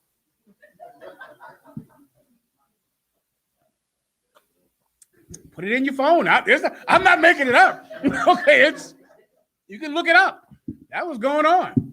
So you get the point. You got a son. He likes white women. That's normal if he's in the world. More than likely, if he's not listening to you, you got to let these white women destroy him, and they will. They'll teach him a good lesson, right? They'll get him locked up in jail. They'll lie and say he raped them. That's the usual MO. Some white girl will say, you know, when her father catches her, your son will be in jail for rape, and that will teach him a very valuable lesson. All right, read this precept, then I got to move on. The book of John, chapter 3 and verse 19. And this is the condemnation, that light is coming to the world. Light has come into the world. That's what Commanding General YAHANNA sustained here on this planet. Everyone, where is that video this week of the Wu-Tang Clan movie, of the Wu-Tang Clan putting the I.S.U.P.K in their movie to show you how long we've been doing this? And our Commanding General YAHANNA, while everyone betrayed their oath and laid down their sword, he did not. And now here we are in 2021, and there's some movie about what he was doing in the 80s. And someone give me the video too, if you don't mind. You know what I'm talking about. Now, someone else might have to do it besides you, all right? Come on. And that's how long this has been going on. Light is in this world. There's a path to get to the kingdom. There's a path to serve Christ, man. It's here. It's on the street corners and now on the internet. Now, you know, before I remember public access channels. Oh my God. You remember that time a lot. We sitting on the public access channels, bringing DVDs, running them down there to some office. We had to have them there by 3 p.m. Wednesday. DVDs. Of course, nobody wants to play it. They look at this and go, I'm not playing this. And we gotta show them the rules to show that you have to play this. And fight to get them to even put the damn thing on. 3 p.m. on Tuesday night. 3 a.m. Tuesday. And then you sit up all night, and guess what? It didn't come on. Now you on the phone calling them, arguing and fighting with them. It was a mess, and we just kept pushing. The truth is here. You can find it. The Wu-Tang Clan found it. They saw it. Everyone sees it eventually. But this is the condemnation of this world. Light has come into the world. Keep going. And men love darkness rather than light. Some of those men are your sons, right? They're becoming men now. They'll have a choice to make. I pray they choose wisely. Next question. That's it for questions online. So in the room? I got the Wu-Tang video. Please go ahead and play.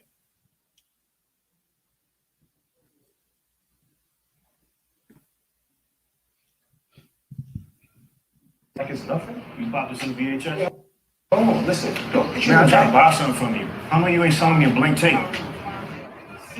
Cuz, my word is bought.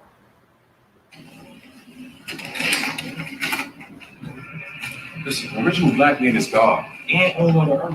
And knowing every spare inch, he chooses for himself the best part. Word, sir. Word. Yeah. Israelites coming over here now too? No. We're gonna keep moving how we move. Listen, your name is I.S.U.P.K. You choose for yourself the best part. Do your action. We're gonna keep moving how we move. I'm trying to buy something from you. How many you ain't coming over here now? You can stop it there. Give them over to the Most High hand.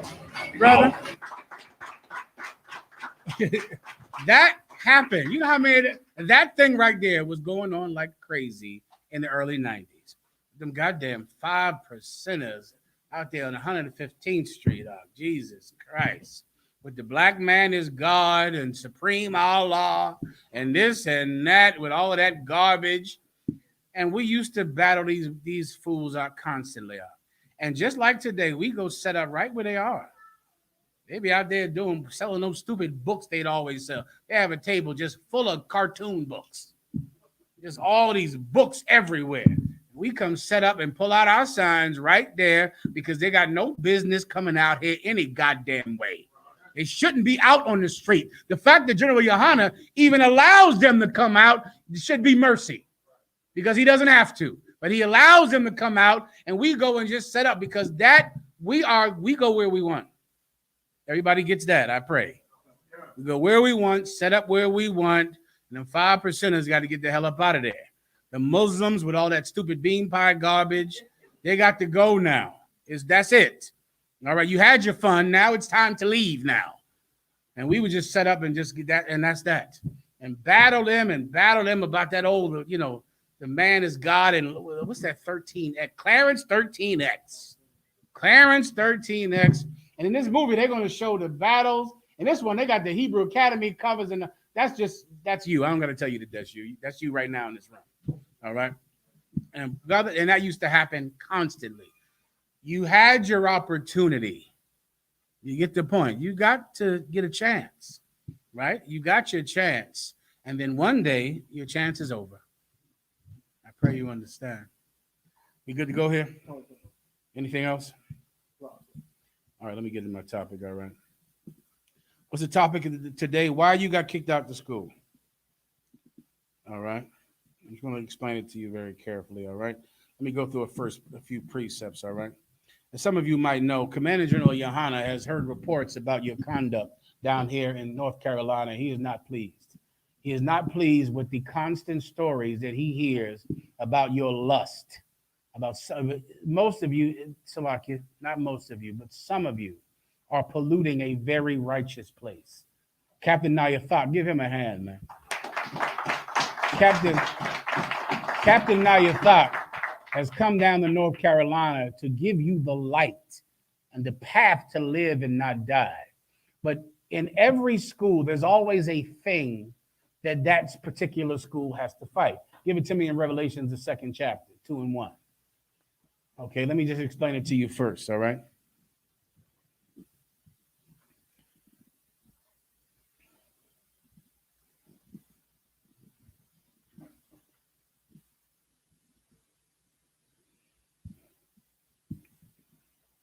Quickly, all right? Come on, please. The book. Let's start at just pick one. Pick one with the not the Nicolaitans, the spirit of Jezebel. Give me that one. But thou hast that spirit of Jezebel. Come on. Shalakia. You'll find it.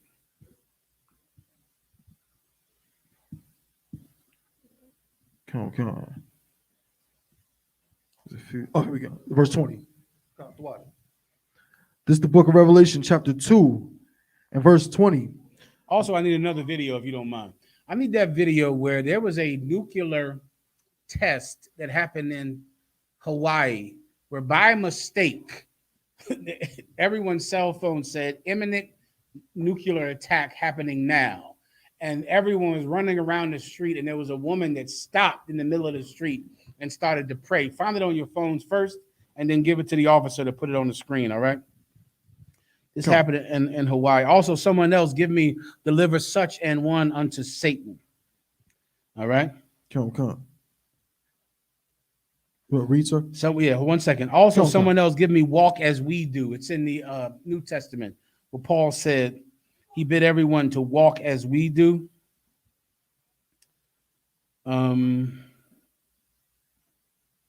Right. Go ahead and read. Come. This is the book of Revelation, chapter 2, and verse 20. Notwithstanding, I have a few things against thee. Read above it. Verse 19. I know thy works and charity and service. What school is this we're talking about? Verse 18. And unto the angel of the church in Thyatira, write. These are the 7 churches, the 7 schools that the Apostle Paul set up. And this is an angel who is assigned from Christ to guide these schools. And this angel is being chastised by Christ for the conduct of the people in the school. You understand? You can read Revelations 2 to understand the context. So this is Christ talking to the angel, and he's checking the angel for the conduct of the people, because it's the angel's job to direct these people. And these people are doing some things right, but other things they are not doing right. And those things have to be corrected. Keep going. Come. The book of Revelation, chapter 2 and verse 18. And unto the angel of the church at Thyatira, write, these things saith the Son of God, who hath his eyes like unto a flame of fire. Who was the Son of God? That's speaking about Christ with red eyes. Keep going. and his feet are like fine brass. And he's a black man from the tribe of Judah. Keep going. Verse 19, I know thy works and charity and service. Let me tell you, brothers in North Carolina, you make your camp days, you go to camp, you go out there. I remember that. What was that thing that happened out there, that whole big riot out here we had out here? It was a riot on the street, and we came down here with Commander General YAHANNA. Keith Scott, you brothers got down. Give yourselves a hand for that, man. You got down, rock and roll. You spread all the way to Charlotte. Also tomorrow, I believe, I'll be teaching a class in Charlotte, North Carolina. The day after that, I'll be in South Carolina, because you brothers did your job down here when it comes to spreading the truth, when it comes to standing on that street corner and defending the name of God. You've done that, and I commend you for it. Keep going. And faith and thy patience. What is faith? Faith is belief, and faith without works is dead. You've done the work of the Most High in North Carolina. It's clear and evident. This school, the participation from all of the sisters, you absolutely have done the work of God in North Carolina. Keep going. And thy patience and thy works. And you've been patient. You've waited and waited. Keep going. And you've worked. Keep going. And the last to be more than the first. And the last to be more than the first. Captain Nayathot has served you in this city. He served you in North Carolina. He's decided that the last shall be more than the first. He's come down here, moved down here, established himself down here so he can be here for you and be your servant. And absolutely, Commander General YAHANNA sees it up. Keep going. Verse 20. Notwithstanding, I have a few things against thee. Now, even though you've done all those good things, there are a few things you got to work on, which is why I'm here, which is why Commander General YAHANNA sent me down here. I am very busy and do not have the time to come down here. But Commander General YAHANNA ordered me to come down here because with all of that work, you still have a few problems. Keep going. Because thou sufferest that woman Jezebel. Let me explain your problem to you. This particular school, their problem was they allowed women to have authority in the school. Jezebel's in the Old Testament, in the book of 1 Kings. She's dead by the time the New Testament comes around, right? This is thousands of years ago. But Jezebel was still there in this school because they began to give women power in the school. And with that power, these women began to persecute men of God in the school. It's easy to happen. The minute some woman gets upset about, men having more than one wife, if her husband is in charge, then before you know it, he says, brother, stop focusing on men having more than one wife. We don't need to talk about that so much. You brothers need to cool that down. Why? Because he has to argue every time he goes home about what his wife sees on the video. So then he begins to push the school away from having more than one wife. The IUIC is run by a bitch. When I say that, what I mean is a woman outside of the school. All right. Clearly, a woman runs that organization. A woman picked the color, pretty purple. A woman designs those shirts and those clothing. A woman said, if we're going to have an organization, we're not going to have polygamy. Some woman, more than likely, it's that Nathaniel's wife. She's in charge. This is what the sisters from their group, when they call me all the time, this is what they say. They say there's some women in there called the chosen daughters. I'm probably forgetting the name, but the elect sisters or the elect women. And the elect women are like a group that you cannot cross in the IUIC. And of course, because of that, they call me all the time to complain about it. The elect women. They got these elect women in there and they making us do this. Bitch, that's what you get for being in there. You want to do something wicked and you want it to benefit you, to profit you. You're only in there because you don't want your man to have another wife. And then you wonder why the chosen elect women are abusing you in there. Some people have that problem. Well, let me explain to you your problem. Your problem is not women having authority. That's not your problem. In North Carolina, your problem is lust. You have a problem with lust in North Carolina. You have a sexual deviance. Do you understand? You got a problem with lust. And when I say lust, I mean sex, I mean drugs, I mean smoking, I mean marijuana. You have a problem with that. You have a problem with fighting your own lust. You're weak in the flesh. And you're doing an amazing job with every other thing, but you are not focusing on your lust problem. And that lust problem also causes divisions among you. Who was here when I came down for Hebrew Academy? You were here. I came down for Hebrew Academy, and what did I say in Hebrew Academy? Abraham. Microphone. If you recall. No, someone else. Does anyone recall? Right here. Give the brother. Come. Shalak, I remember all the one you said that our problem in North Carolina was that we don't prefer each other. Mm-hmm. That's what I said. In Hebrew, you recall now. Microphone. That was at Hebrew Academy as well. I said that at Hebrew Academy when I came down for Hebrew Academy. I said it again at Makatazai's funeral, right? I said it at Makatazai's funeral because I knew that all of you who were so sad about losing Makatazai, I knew you would not give a damn about the brother who was not dead. I knew that, right? I knew that, of course, Makatazai, you love him because he died. Oh, Makatazai, I love him so much. But the brother who was not dead, you'll sleep with his wife. You'll do that. And that's why I told you that at the car, because I knew you would do it. I knew with all of the love for someone who's not here, who doesn't have a wife, I knew you love him. But when it comes time to love the brother who is not dead, him, you're going to have sex with his wife. You're going to have sex with his daughter. You're going to do it because you're a piece of garbage. And I knew that at the time, but my hands were tied. But finally, your evil has reached to Commander General YAHANNA. He has untied my hands. Give him a hand. Right?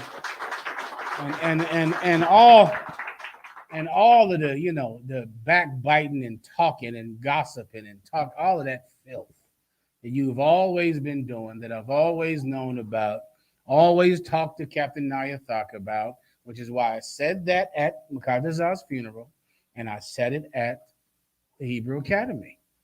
But you're hard-headed and you don't listen. And now I'm going to hurt you. Let me get a few precepts, all right? You're going to give me these precepts, all right? What's the ones I asked for a minute ago? Give me James 4:2. Unless you have something else, I'll take that, all right?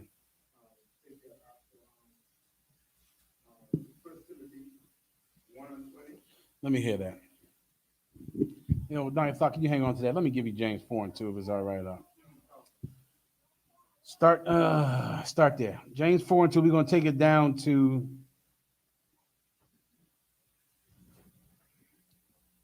one second. Let's start with James 4:2 just because it's up here. Go ahead. Come on. This is the book of James, chapter 4, and verse 2. Ye lust. Hold on 1 second. Come on.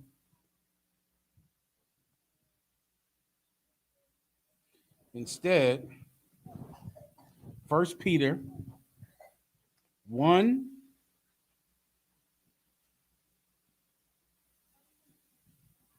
and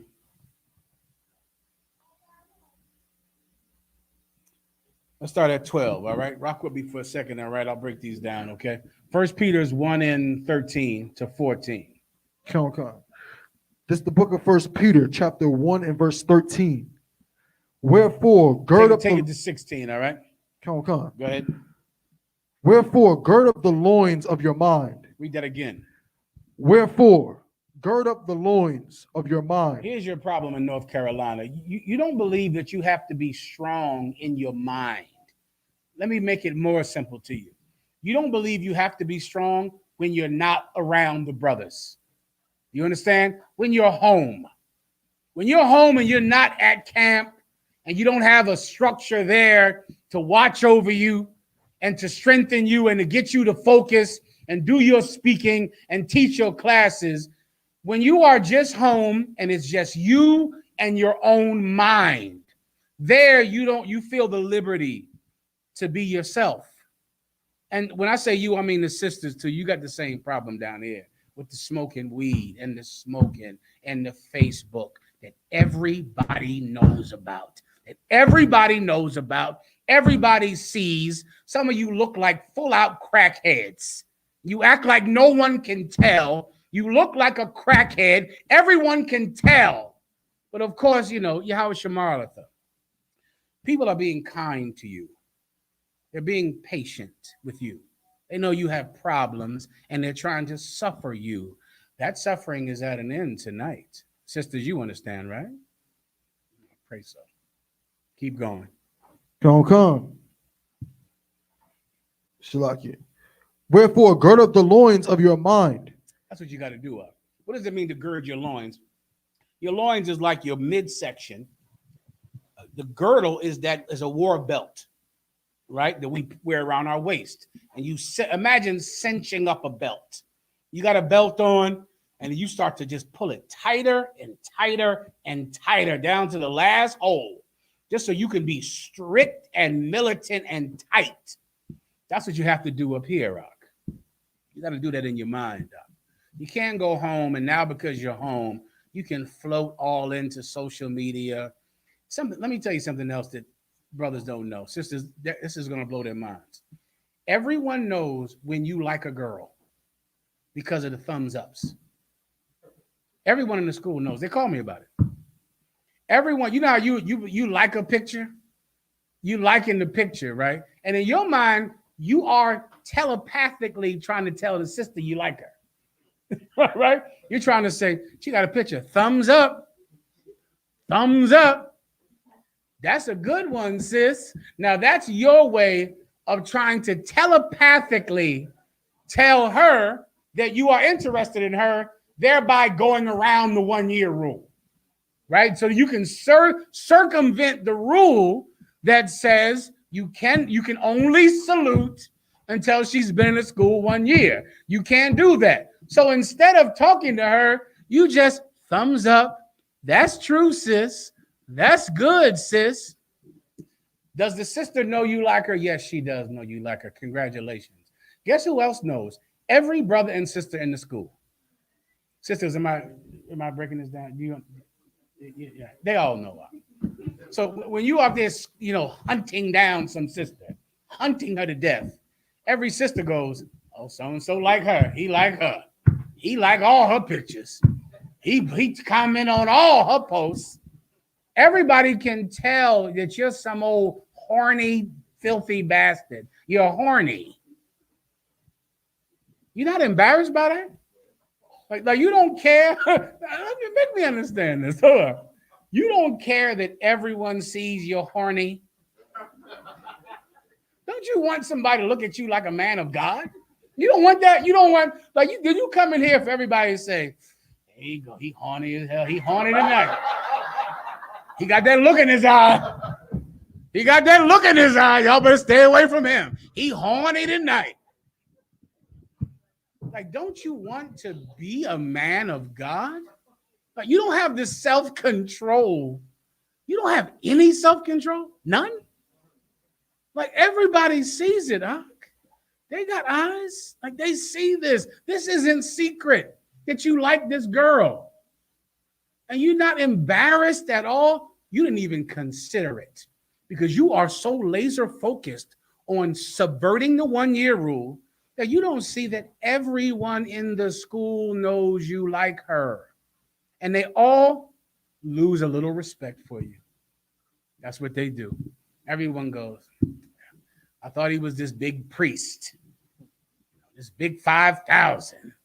I thought he was this big 5,000. Meanwhile, he's horny. That's all he is. He's just another horny man. He like her. And what do you think the girl thinks about you? Do you think the girl is just so smitten with you and your affections that she ignores the fact that she no longer respects you? This is something, too. This goes into the topic the sister asked about with your kids. A lot of you want your children to obey you when you don't care whether or not your children respect you. And you think that respecting you is obedience. You know, they do what you tell them to do. Okay, beating a child and bullying them and forcing them to do something does not make them respect you, even though they will be obedient to you because they don't want to get hit or chastised or punished.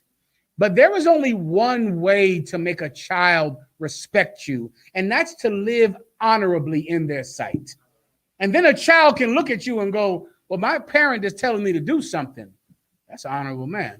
That's an honorable woman. Like Commander General YAHANNA's mother.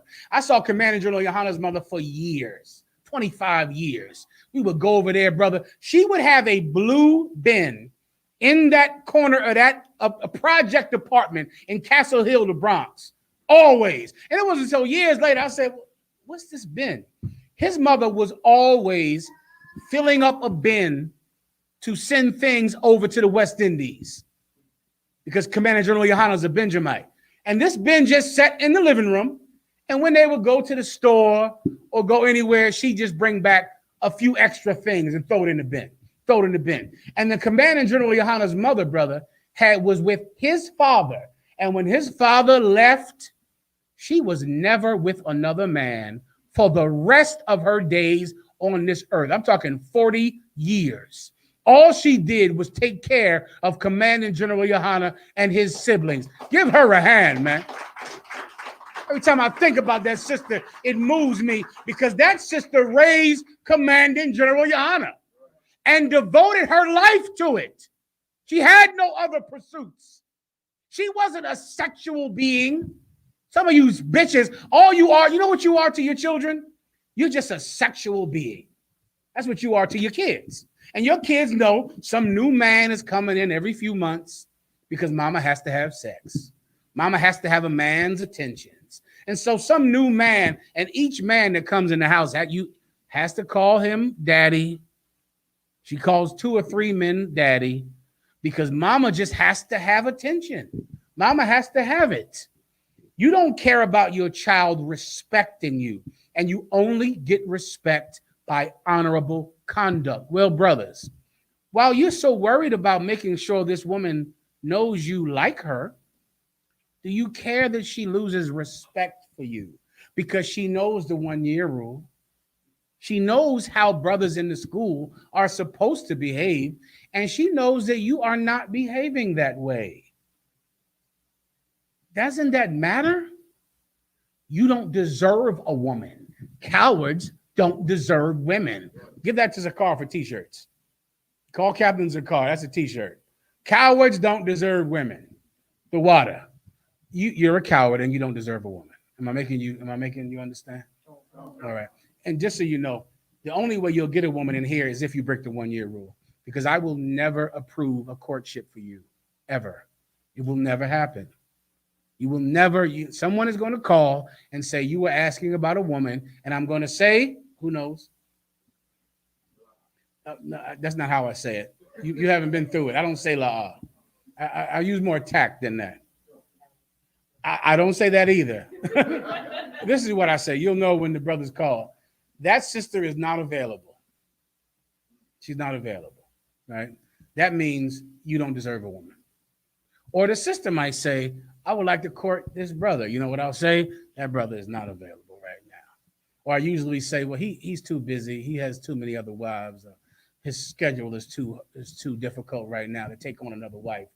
What that means is you don't deserve to be with a brother in the school because you're a coward, because you don't fight your own lust. You don't fight yourself. You're a drug addict. You smoke weed. You smoke cigarettes. You're on Facebook slutting yourself for attention. You're not getting married. You're going to have to go into the world to find some sucker, or you're going to have to break the 1-year rule, thereby giving me the pretense I need to get you out of here. Everybody understands, right? Where are we reading from? We're still in the book of 1 Peter. Go ahead. Book of 1 Peter, chapter 1, and verse 13. Wherefore, gird up the loins of your mind. Be sober. Be what? Be sober. Be what? Be sober. That goes straight into how you think. And of course, you can't think well if you're high. Give me assassin. Someone look up. Everyone has heard of the term assassin, right? All right. Tell me where that term comes from. Do you know what? Break it down. If I may, sir. The word assassin comes from a Persian Syrian group who used to smoke hashish, and they used to call them the Hashishim. Get this brother studies. Give him a hand. And that was in the 12th century. And they were a group of murderers. They were murderers for hire. Give him a hand. I sent the video to Officer I.S.U.P.K today to play in a class, but he saved me some time.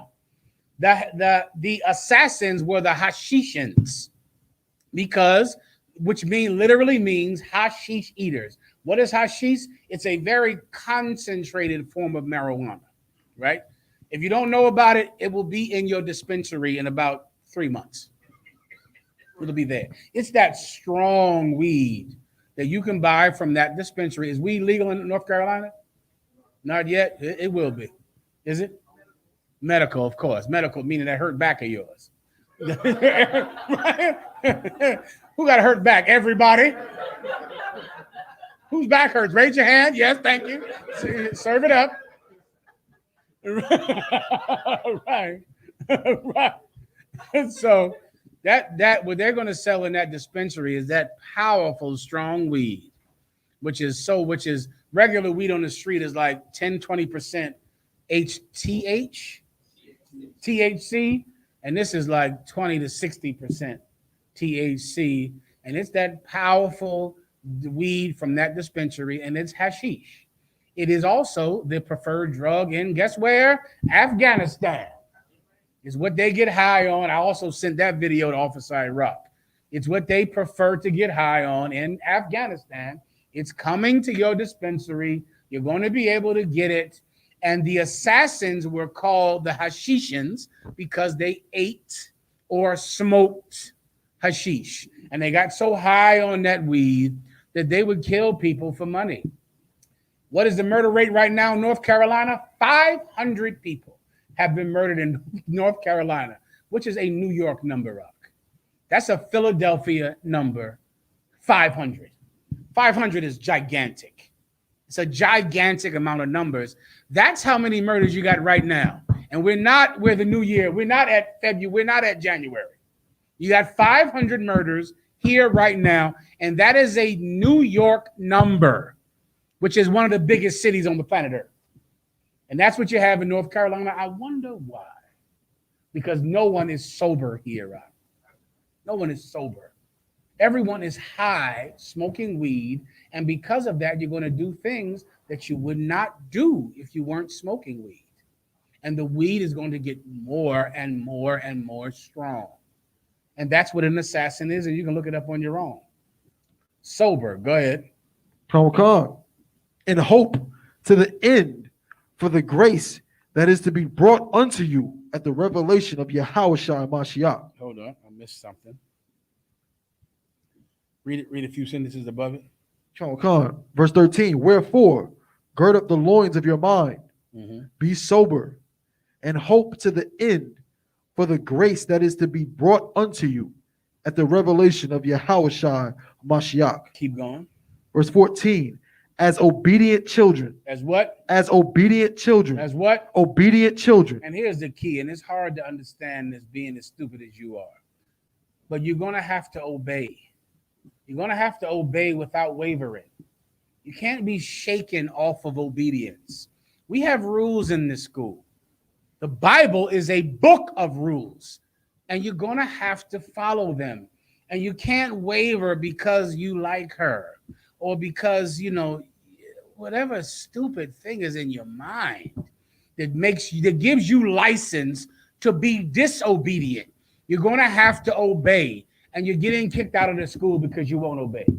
Because you've been told time and time again to do something, and you just won't do it. But you're going to have to obey to be in here. This is North Carolina's problem. You do many things well, and I commend you for them. But the problem you have is lust. Lust, carnality. You can't deny yourself a pleasure for the truth. You can't do it. And because of that, you have to go. Because there are brothers and sisters in here that deny themselves every day. They suffer from the same lust you suffer from, except they would never do the thing you do. And because of that, you're going to get away from them so that they can grow and blossom into who they need to be. Keep going. Come on. As obedient children, not fashioning yourselves according to the former lusts. Into what? According to the former lusts. That's what you do. You fashion yourself unto the former lust. You come into the school, you go to camp, but you still shape yourself into who you were before. Some filthy Christian. And in the Christian church, that is the normal way. And I also find that it's very hard in the South to not be a hypocrite because of all the Christianity you have down here. You got so much Christianity. In other cities, everyone is not Christian. So sometimes when they come into the truth, this is the first time they've ever believed in anything. When I came into the truth of it, I never believed in anything at all. Nothing. This was the first time I ever accepted God. When I found Commander General YAHANNA. That was it. But I often wonder how difficult would it have been if I already gave my life over to Jesus, if I already went before the altar and confessed my sins and kept having sex with whores and kept being my old self. Some of you, this is the second and third time you've done this. You've done this before. You went and said, that's it, I'm changing my life. I'm changing my life. I'm giving my life over to God. I'm doing it. And when you did it, you kept having sex with whores. You kept smoking weed. You just became a hypocrite in some religion. And now you're doing it again. You're here now, and in your mind, you think you can do what you've always done, which is give your life over to God and continue to be a filthy, disgusting pedophile, to be a rapist, to be a child molester, to be some man having sex with whores, to be some woman on Facebook talking to other men. You sisters doing that, you got a bad problem. You know what you are? You're desperate. You're desperate. You're unattractive. You're unattractive and you're desperate. How do I know that? Because you go on Facebook and belittle yourself with some other man needing his attention. Do you need someone to tell you you're pretty? Is that what you need? Are you desperate for someone to say, I like you. You're pretty in that dress. You're losing weight. Look at that picture. She lost weight. I can tell because she has those tights on with all of that armor underneath that to keep that stomach in. You got a whole suit of armor on under that thing. Have you lifted up that shirt? It's a suit of male armor. It's a suit of armor on under there. But you know, why do you wear it? Because you need your ex-boyfriend to say, boy, you're looking good. You look real nice. And then you get all giddy because you're an unattractive woman. And you need men to cancel out that thing in your brain that says you're unattractive. And you need him to do it. So even though you have a husband, even though you have children that look at you as their mother, you're still on Facebook talking to your ex-boyfriend, talking to men, sneaking around with them, all for what? Attention. Pretty girls don't need that kind of attention. You understand? Real good-looking women, they know what's in the mirror. They see it all the time. They don't need men to do that because they have mirrors, right? But when you are unattractive, you need someone to say, I don't have to work out and eat better. I don't have to watch what I eat and walk and exercise. This man says I look good, so I don't ever have to fix myself because this man gives me attention. But a pretty girl doesn't need that. If you need attention, it's because you are very unattractive. Do you understand? Pretty girls don't need that. They have mirrors. They walk by it and ooh-wee. They see what's there. They know what they have. That's in the Bible. Am I making this up? Oh, it's in the Bible. It's in Proverbs 31. She perceiveth her goods, and she knows that they are good. She doesn't need somebody to tell her. She doesn't need, the validation from men because she puts a picture up, turn her ass to the camera, looking back at it. And then she sits and watches her phone. Okay, ass, look back at the phone, shake. All right, come on, y'all. Give me some likes. Come on, y'all. Good. All right. I don't have to kill myself. I don't have to kill myself today. Thank you. Let me tell you what a good-looking woman gets a mirror, goes in front of that thing, and damn. Shalom. I'm moving on now. Okay? Because then I'll go all, The point is, it's good, all right? And she knows it. She's confident. You understand? That lack of confidence you have, you should have because you're unattractive. You should have that lack of confidence. And no matter how many likes you get, you're still unattractive. Because guess what? Those men who push like on your picture, they're not liking that picture because you're attractive. They're liking the picture because they know you're desperate and they know you're easy to have sex with. A like doesn't mean you look good. A like means, here's a hoe. I'll like the picture and she'll call me. She'll have sex with me. Because men, I'm going to tell them something they don't know. You ready, brothers? Men don't care what you look like. That means nothing to them. They'll have sex with a one-legged woman with one or two legs and one eye. None of that means anything. Like you all getting dressed up and all of that with the eyelashes and the weaves. I always go, why don't you just say, I'm giving it out? Like just type on there, who wants some? And everybody's gonna come. Okay, because they don't care what you look like at all. Because they're lustful pigs. They're lustful, disgusting pigs. So what you look like is irrelevant. They're just looking for someone who looks desperate enough to have sex with a coward. That's it.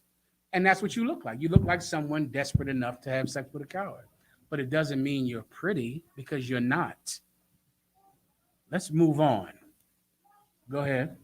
Come. As obedient children, not fashioning yourselves according to the former lusts in your ignorance. Mm-hmm. Verse 15. I think I just broke down ignorance. That's stupid. That you're dumb. I think I said that a few times. Come. Go ahead. Verse 15. But as he which hath called you is holy. That's what he is. He that hath called you is holy. What does holy mean? Separate. That's what holy means. And that's what you suffer with in North Carolina. You don't know how to separate yourself from the old you. From the old you that just love to just have sex with whatever nut you find on the street. And then you call me and expect me to fix her. I got to fix whatever piece of trash you found. General Muhammad, can you give me a marriage counsel with Tamika? She stabbed me yesterday. All right, I'll put her on the phone. Tamika, shalom, sir. I stabbed him yesterday. And I got to fix this piece of trash that you found. And you trot her in before me because I'm supposed to fix her. I'm supposed to clean up all of your mess for you like a good daddy, right? You go make a stupid mess. And now you call me because I'm supposed to get in there and I'm supposed to convince Tamika not to stab you anymore. I get you, I understand. The problem is you're not worth that kind of work. You're just not worth it. Right? I got a lot of things to do. I'd rather be solving the problems of a good man, not your problems. You understand, right? Keep going. Come. So be ye holy in all manner of conversation. Read that again. So be ye holy in all manner of conversation. That's what you're going to have to do, and that's what you have not done down here. You're going to have to be holy in your conversation. You're going to have to, when you open your stupid mouth, you're going to have to be separate and righteous. You're going to have to be. If there are people in the world that can say they smoked weed with you or sold weed to you, and you are in the truth, I'm kicking you out of here. I'm not suffering that kind of shame, Mark. I'm not doing that. I can't go before Commander General YAHANNA and present myself before him a righteous warrior, knowing I allowed you in the school. My sense of ambition is too high for that. I have an extreme sense of ambition. Extreme. And my entire life, I've devoted to presenting my work before my Lord, Commander General YAHANNA. And you're not going to be my work. I'm not doing that, I'm going to show him an empty room. and then present myself to him a good son, that I've done his will because this room is empty. Do you understand? Where you at now? Verse 16. Where did I say to stop at? What believe- chapter are you in? I mean, Verse 1. 1 Peter? 1 Peter, chapter 1. Yeah, 16, I think you said. Okay, I think we're good there. Give me this 1 Peter 2 and 11. Come on. This is the book of 1 Peter chapter 2 and verse 11. I'm sorry, give me 2 and 10. Come on. Chapter book of 1 Peter. Give me chapter, 2 and 9. Come on. The book of 1 Peter chapter 2 and verse 9. See me with some ice on this. I'm sorry, this might be ice right here. Go ahead, I'll throw out. Come on. But ye are a chosen generation. You are what? A chosen generation. You are what? A chosen generation. That's something that you blow your opportunity when you come into truth and you continue to smoke and you continue to, search for whores on Facebook or go seek attention by dressing like a slut. I've seen a lot of slutty pictures down here in North Carolina from you sisters. Tons of them. I looked at these pictures and I call I.S.U.P.K and go, is she, what do I say, I.S.U.P.K? Is she in the school? I can't even believe that bitch is in the school. She's in here. In here. You telling me there's some Jake in the world that can say he saw my daughter's titties?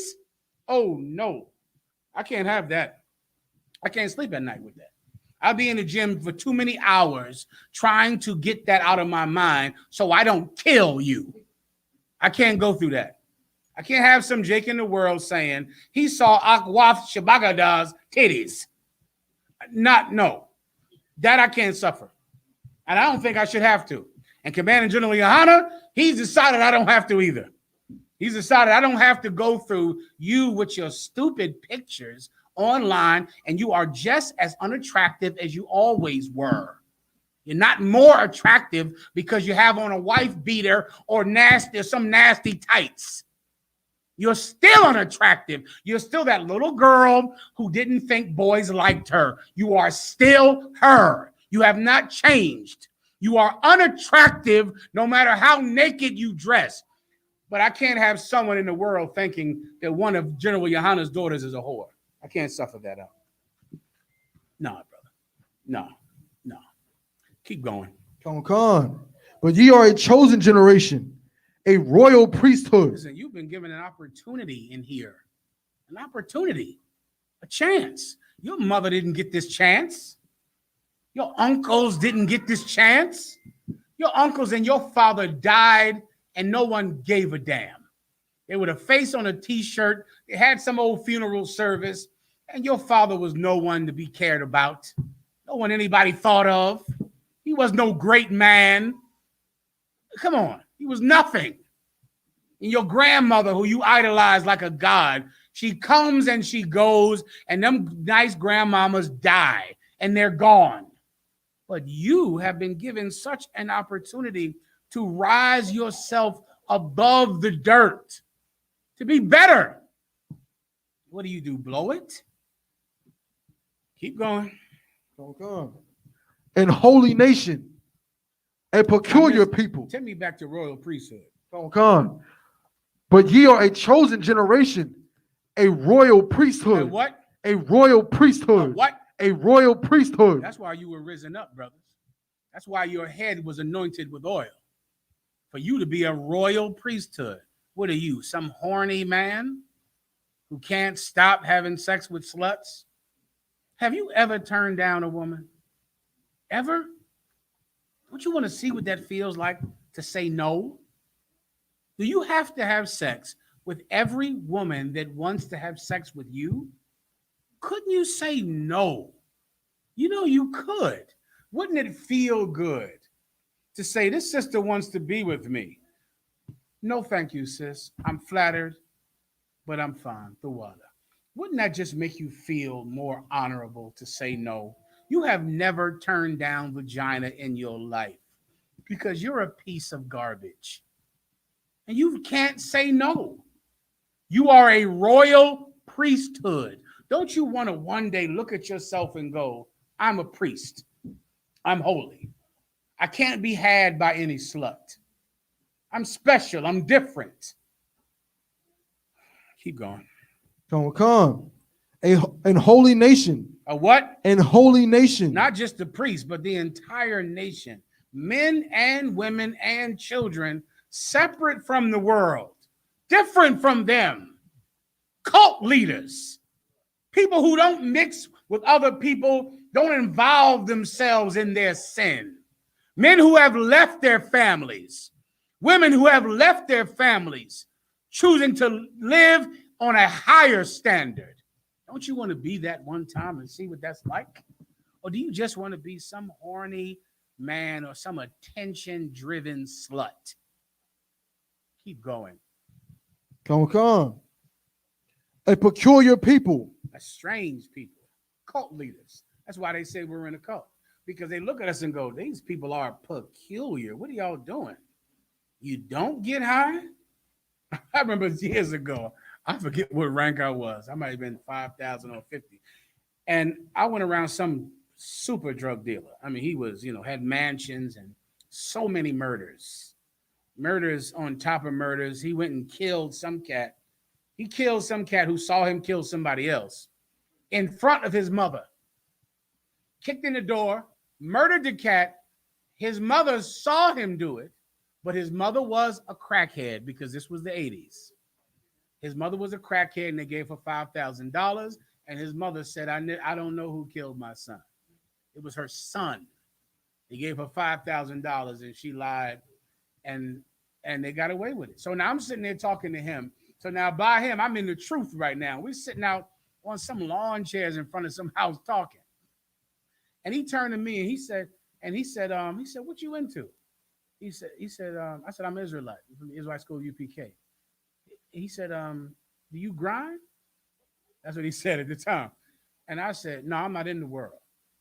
He said, you don't grind? Grind meant sell drugs, right? I said, no, I don't grind. No, I'm not in the world. He said, what do they do in your world?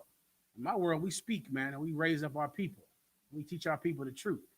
He said, they don't grind in your world? They don't get no money? I said, no. I said, in my world, Doc, we put drug dealers to death. We'll go and take you and hang you from the light poles. Hang you from the light poles, or put your head on a tree stump and chop your goddamn head off. He was like, now I did this. He did this. And he said, just like that. And I remember that day so clearly because I knew all about his murders. I knew all of that stuff already because he was so famous for these murders and for killing these witnesses and for this mother who lied for him against her own son. And I remember wanting inside for him to know that I was nothing like him. You understand? I needed it. I didn't want him to sit next to me and think, in some way, he and I have parity. In some way, he and I have some connection. I am not like you. And in my world, you'd be killed. We would cut your head off. In my world. I'm not in your world. My world is not here. In my world, I would just take you out and cut your head off and kill you. And he realized that day, he and I were not the same. Don't you want to one day look at people in the world and go, I'm not one of them? Right now, too many of you in North Carolina, you are one of them. You're just like them. You're some lustful, horny bastard. You'll have sex with some 14-year-old girl. In North Carolina, until about 5 years ago, you could have sex with a 14-year-old girl here. Look that up and give me that stat, please. The stat is, I think it's 16 now. It's 16 now. But a few years ago, it was 14 years old. Find that for me, please. You and your brother, your woman, she cheats on you, you take her back. You just need vagina. You just need somewhere to put that filthy seed of yours all over the place, and that's that. And you need as many places as you can, and you don't care where you put it because you're a disgusting bastard.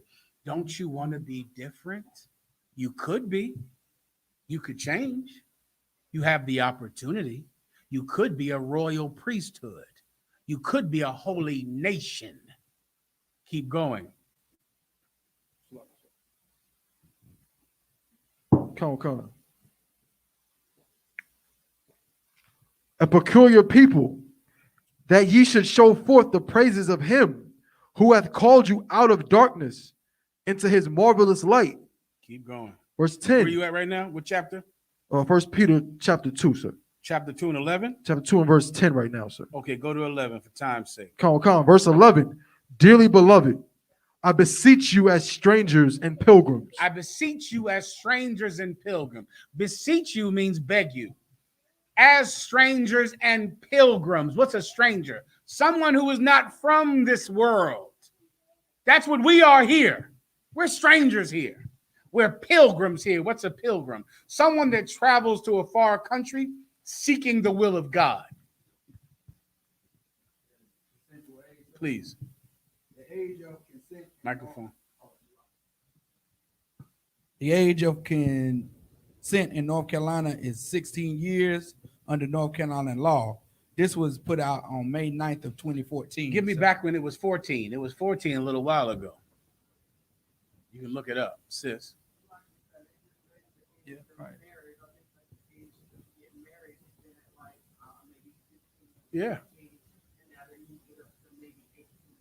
So like you said, this is May 9th, 2014. So prior to May 9th, 2014, the age prior to 2014, you could have sex at 14 years old in North Carolina.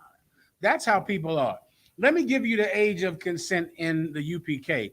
If a woman is 42 years old, you can't touch her. That's the rules in the school. You're not allowed to touch a woman in here if she's 37.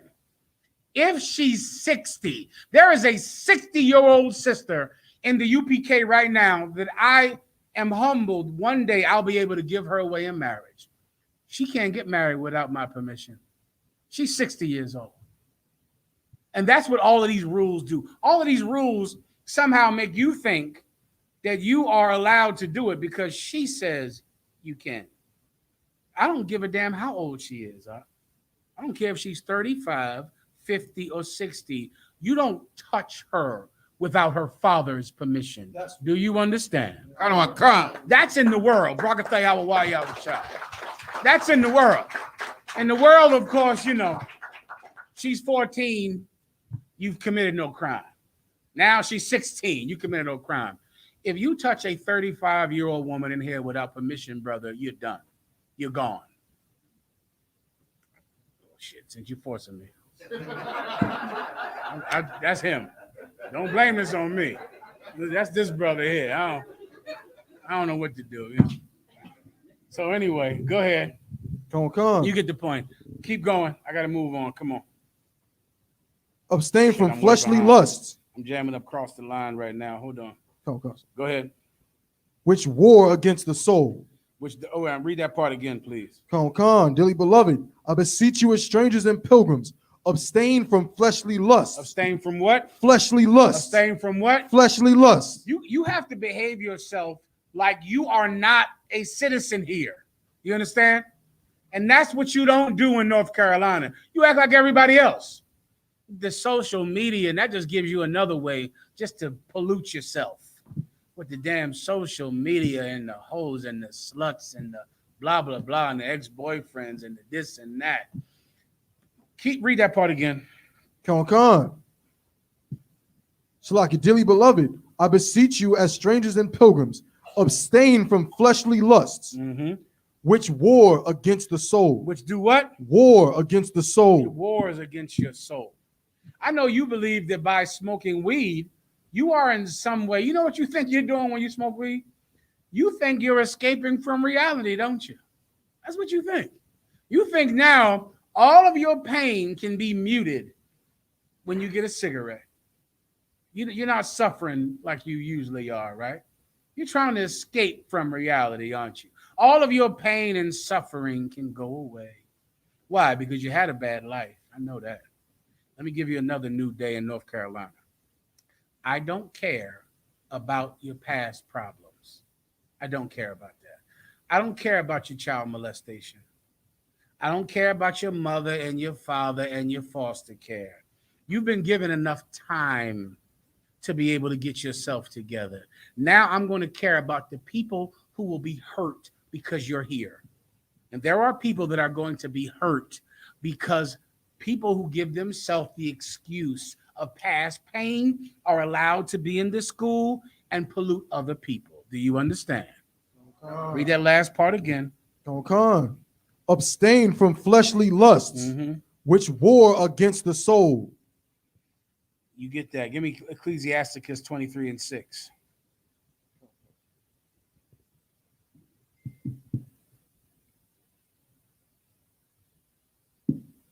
Okay. This is the book of Ecclesiasticus, chapter 23 and verse 6. I'm sorry.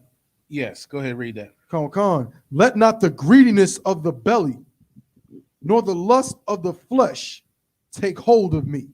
The greediness of the belly. You just cannot be filled. You can't ever get enough.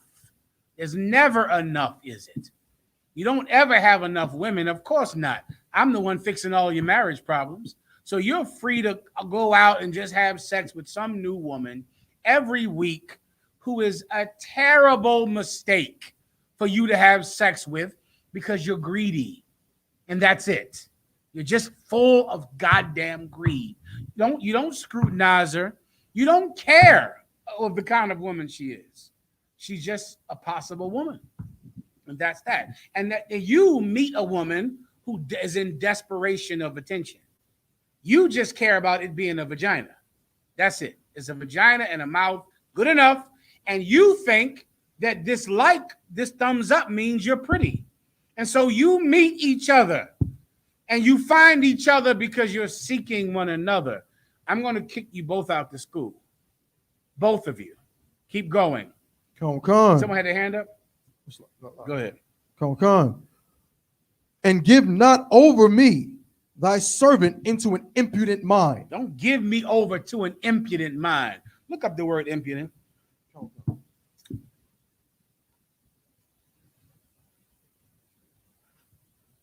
Con. Go ahead.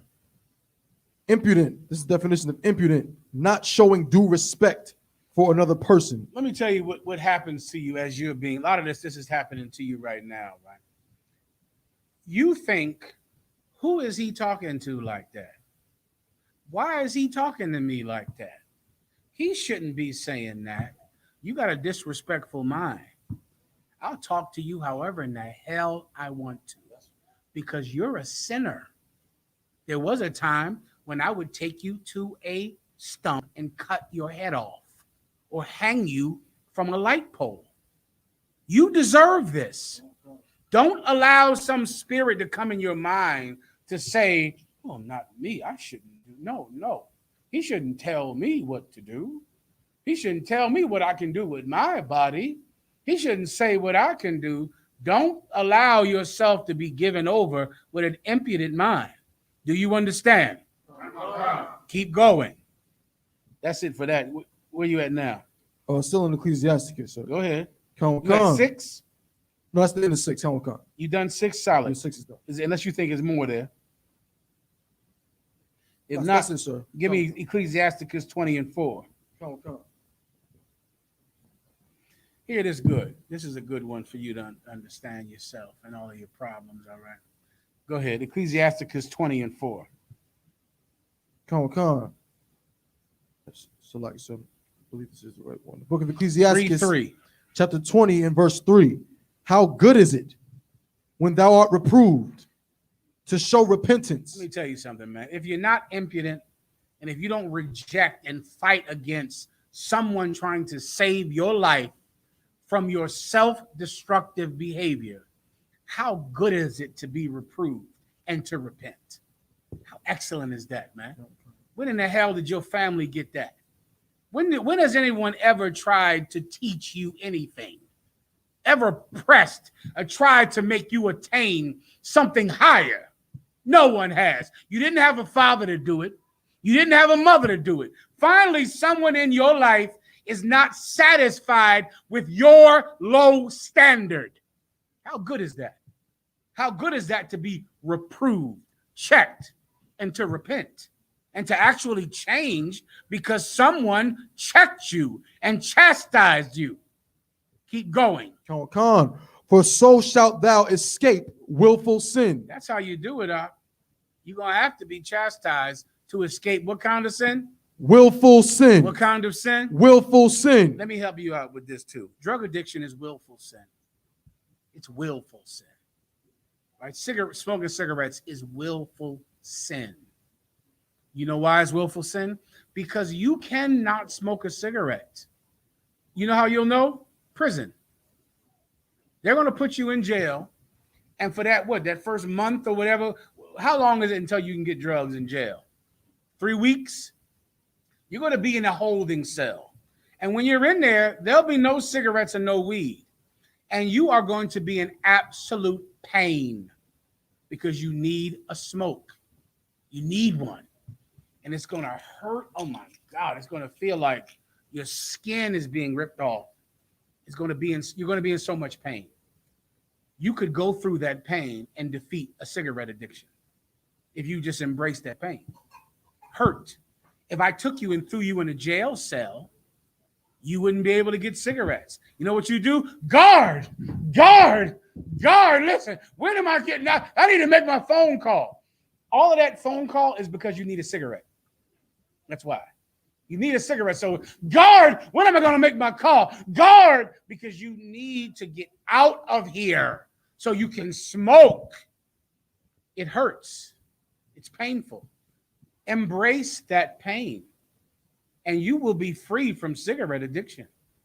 Suffer, hurt. It's willful. It's you not wanting to hurt. Most of you know what you do? You can't handle the seasons of your life. Seasons. And life has seasons. Life has a winter. Life has a spring. Life has a fall. Life has a winter again. Life has a summer. But you can't handle the seasons. So when pain comes, no pain. I can't go through this pain. Cigarettes, attention, whores. I can't go through the winter of my life. I can't go through this. You can't go through the seasons of your life, and you need drugs and illicit sex so you can avoid the seasons of your life instead of embracing the winter in your life. Embracing that time. It hurts. It's painful. I'm suffering through it. I'm sweating and I'm irritable and I can't take it. But this is the season I'm in. If I get through this, I'll make it to the spring. I pray you understand. It's willful sin, drug addiction, sex addictions, attention addictions. It's willful sin because you can't go through the season change, man. You can't do it, but you're going to have to if you're going to be in here. Keep going. Verse 4, as is the lust of an eunuch to deflower a virgin. Listen to this carefully. This is what you need. There was some problems down here with some piece of garbage thinking he could have sex with some girl, some young girl, without asking her father's permission, which he would never get because she's too young. And he thought he could go around it, and I kicked him out to school. He's gone. I assume you all heard about that. Is that correct? No, you don't know what I'm talking about? You're next. You're the next one I'm going to kick out of the school. I already kicked one out. I'm going to kick a lot of you out of here. It's going to happen to a ton of you. You're not allowed to choose who you have sex with or kiss or hold hands with in here. That's not your choice. You don't get to make that decision in here. You think you do, but of course, because you're lonely and horny and you have low self-esteem, you'll touch anyone that wants to touch you. But in here, you have to get permission. And we don't allow pedophiles in this school. That's right. Do you understand? I mean, it's my pleasure to kick you out. I get a sense of fulfillment out of it. And I will be fulfilled in here tonight. Keep reading that again from the top. Con. The book of Ecclesiasticus, chapter 20 and verse 4. As is the lust of an eunuch. What does as mean? Just like. As is the lust of a eunuch. What's a eunuch? A man who hasn't had a woman. Some of you think, because you don't have a wife, that gives you the right to have sex with whatever you can have sex with. Because you don't have a woman, you are lying to yourself. I don't give a damn if you haven't had a woman in 20 years. You still don't get one in here without permission. Listen carefully to this scripture so you can understand it. As is the lust of a eunuch, keep going. To deflower a virgin. To deflower a virgin. That's what this brother thought. He thought because he hadn't had a woman since the Eisenhower administration that he could just have any little girl who wanted to be with him. That's what he thought. Here's what he should have understood. As is the lust of a eunuch to deflower a virgin. Go ahead. So is he that executeth judgment with violence. Read it one more time. These two things are equal, you filthy, disgusting bastard. These things are equal, and you should understand this. One more time. Mm-hmm.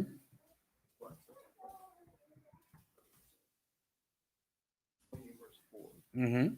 Come on. The book of Ecclesiasticus, chapter 20 and verse 4. As is the lust of an eunuch to deflower a virgin. As is the lust of a eunuch to deflower a virgin. Now, if you're not this kind of person, try to imagine it. You don't have any woman, and there's this young girl who's never been with a man. Oh, and you're an Israelite. So, of course, you love a woman who's never been with a man, right? Especially if you think you're Ezekiel in your mind. You think somehow you're better than Captain I.S.U.P.K, better than everyone else. You deserve to be with a woman that has never been with a man because in your stupid mind, you're Ezekiel, right? As is the lust of a eunuch who wants to deflower a virgin. That lust is what? Extreme, because you don't have a woman, and here in your mind is the perfect woman. She's never been with a man. She's young. She's 14 in North Carolina or 16 today in North Carolina. That lust is strong, as is the lust of a eunuch to deflower a virgin. Go ahead. So is he. So is what? So is he. You think you feel this lust strong? He feels something strong too. He feels something strong. What does he feel? So is he that executeth judgment with violence. He feels strong too. And he's going to cut your head off. That's what he's going to do to you. Because I know you think that sexual urge is strong, isn't it? You had to have her, didn't you? You had to have her. She wanted it. Isn't that what you tell yourself? Well, she wanted it, sir. She really was. I don't give a F if she wanted it. I don't want it. That's right. Do you understand? I have to want it. If I don't want it, you can't do it. Because I don't want it. You have sex with who I tell you to have sex with. Not if she wants you to. Who asked her? You know I don't give a F what she thinks. Right? So you telling me she wanted it. I didn't even ask you. I don't want it. Which means you can't have sex with her. She's 37 years old. Do you understand? And as strong as you feel to deflower that virgin, I also feel strong about killing you. I feel this, you and I feel the same way. I pray you understand. All right. Let me give you another concept to make you understand something, all right? This is good for you sisters. And when I explain this to the sisters, the brothers will also understand something. Most of you don't understand how Satan works, right? Which is what's at work in your mind when it comes to your lust, men and women. But I'm going to explain Satan to you in the best way that I think I can for North Carolina. Sisters, right? There's a man who wants to have sex with you. And he talks to you and he tells you all of the right things. And you just met him tonight. And he takes you out for drinks and he tells you that you're pretty. And he touches you and he makes you feel like you're the most important woman in the world. And he convinces you that he really, really wants to be with you. And against your better judgment, you have sex with him. on the first date, on the second date, on the third date. And you don't want to do it because you know you shouldn't. But this man, he really wants it, and you really like him, and you want him to like you. So you do what he is asking you to do. You have sex with him, and then later on you get pregnant. And then you say, you're the father. He says, you're a hoe. You're a slut. Now, this is what you need. Focus in. What makes you a slut? What makes you a whore? Okay, you got to bring me home. This is the man. Who's going to call you a slut? The man that you slept with. Who wanted to sleep with you? That man.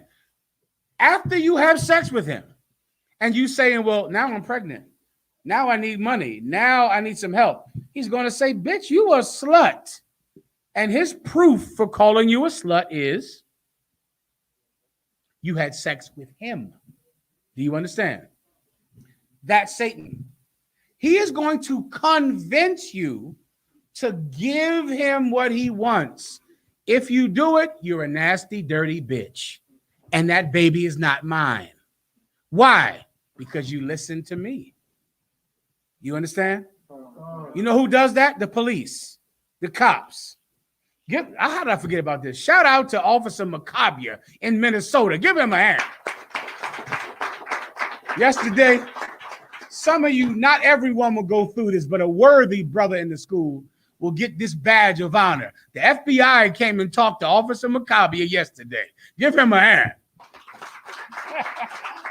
And give a hand to his rib. I forget her name. Officer Macabre's rib. Some of you sisters, I don't know if you can handle this. You be done. He right here. Here you go. Get him. Who you want me? Not just get him. Officer Macabre's rib and the camp leader down there. What's his name? Minnesota. Quadash Zion. His rib. Quadash Zion's rib. Officer Macabre's rib. They hang out together. So they in the crib and Macabre just happened to be there. He in the house. All of a sudden, a knock at the door. Thump, thump, thump. Who is it? The Federal Bureau of Investigation. We need to talk to Officer Macabre of the UPK. His wife says, the FBI is at the door wanting to talk to you. He says, that's no problem. It's no big deal. Just relax. He said, listen, I'm going out with them. If I don't come back in 5 minutes, call the camp leader. He goes outside. The FBI knows him. He says, well, your organization, do you have any affiliation with the Black Panthers? Do you have any affiliation with the George Floyd movement, with the Black Lives Matter, with the I.U.I.C.? Because you know they killed some broad over in England. And they shot a transsexual in the face after they had sex. And who has not heard about what I'm talking about? Oh, this is online. He says, we are not associated or affiliated with any group. We don't commit crimes in the U.P.K. You know what we do? What we do is on YouTube. What we say is on YouTube. We're not a secret organization. We say it in public. We tell everyone. He says, didn't you just have your Feast of Booths? That's what he said. He said, how was your Feast of Booths? He said, well, Feast of Booths was strong. We had a good Feast of Booths. It was outstanding. He said, I might want to come around sometime. He said, well, this is a Black FBI agent. Every Black person is allowed to come to our high holy events. He says, well, we just wanted to tell you that, if any of these groups call you, could you call us and tell us if they call you? He says, no, we don't have any association or affiliation with them. We don't know anything about these groups or nothing at all. He said, well, just so you know, there's a big joy. There must be some type of rallies about to happen. I don't know anything about it, but there's about to be some big rally somewhere about, what's that thing they did in Washington with the Congress? January 6th. There's some big riots, insurrection rallies, right? And he says, just so you know, if your group decides to join any of those groups in that rally, we have people dressed just like you and I, and they're in the audience recording everything that you say. And And so if you could, just don't tell anybody about this. Don't tell anybody. Maccabi get on the phone and tell every effing body. Anybody who you sit down for 5 seconds, Maccabi will tell you about this whole thing. And here I am telling you about it right now. So sorry, Salakia. Maccabi is no coward and he's no snitch either. Give him a hand. Let me tell you. And do you know why? Now, this has happened to me and many other. Detroit came home. They sitting in the barracks, sitting home on the couch, asking him if he could snitch about radical groups. Captain Tazar, forget about it. They love to come over.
Case closed. I guess the kid isn't yours. Right? Because she did let you touch her, and you're a piece of garbage.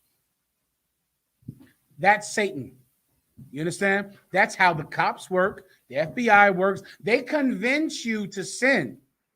But then when you do it, they go, see, you let me convince you. It's all a test. It's all them trying to get you to listen to them, knowing the whole time, anyone that listens to me is a criminal, is a sinner. Sisters, you got to watch out for that. Brothers, you don't want to be someone like that. You don't want to be some woman's mistake because she listened to you and had sex with you. So now that's your proof that she's a slut because she listened to you. Do you understand? Okay, I gotta go. All right, bear with me. I'm getting 1,000 calls. Okay, let me wrap this up. Do I have anything else? Bear with me.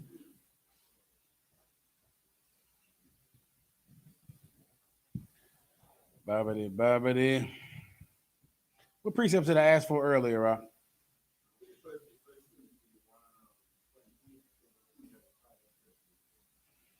Ephesians, give me Ephesians 5 and 18, Colossians 3 and 5. Did we read James 4 and 2? All right, Ephesians 5 and 18, Colossians 3 and 5, and that's that. Go. It's like 5 and 18, sir. The book of Ephesians, chapter 5, and verse 18. Mm-hmm. 5 and 18, go ahead.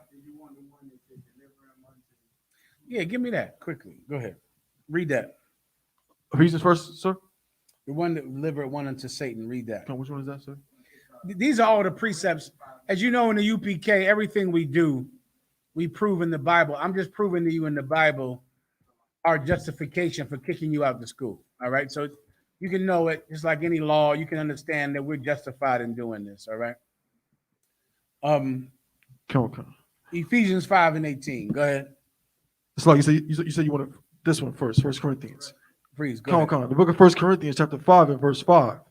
To deliver such and one unto Satan. To do what? No, To read the- above it, one verse. Come on, verse 4. In the name of our Lord YAHANNA, when ye are gathered together, and my spirit with the power of our Lord YAHANNA.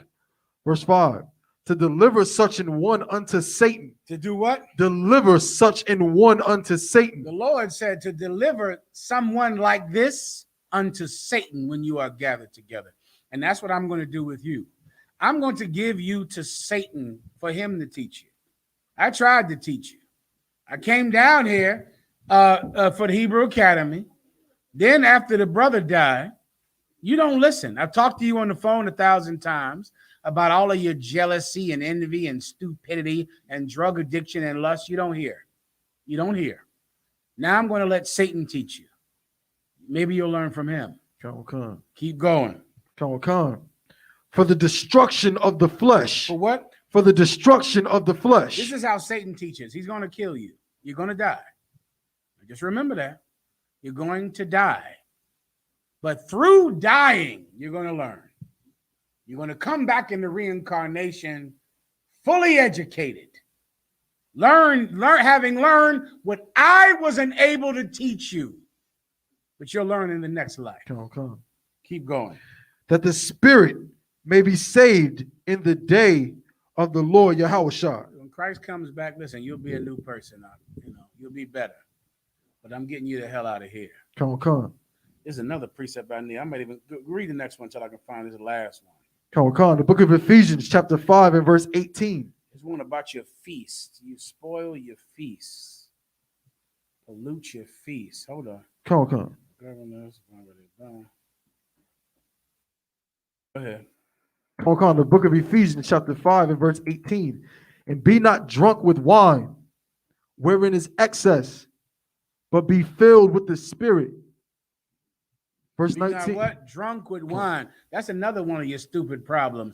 That one I don't believe you have a lot in North Carolina. That's other schools that I will be coming to see you, other schools, about that drunkenness. There's some schools that you allow too many goddamn alcoholics in there.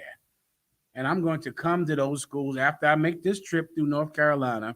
I'll be coming to seek for every alcoholic in this school. You got a few alcoholics down there. I'm going to kick you out of school. I'm going to get rid of you. There's brothers behind you that are better officers than you. They're under you because you were in the truth before them. But you're an effing drunk. What good are you? You're really just an embarrassment. We're going to kick you out of school if you're an alcoholic. It's some brothers under you, man, that's going to be excellent officers, way better than you are. We're not going to miss you or think about you at all. I'm going to give someone else your Hebrew name. Keep going. Verse 19. Speaking to yourselves in psalms and hymns and spiritual songs. Where you at right now? Oh, that's Ephesians chapter 5. That was verse 19. Read the next one. Oh, the next verse, sir? No, the next scripture I gave you. Do you have that? Galatians.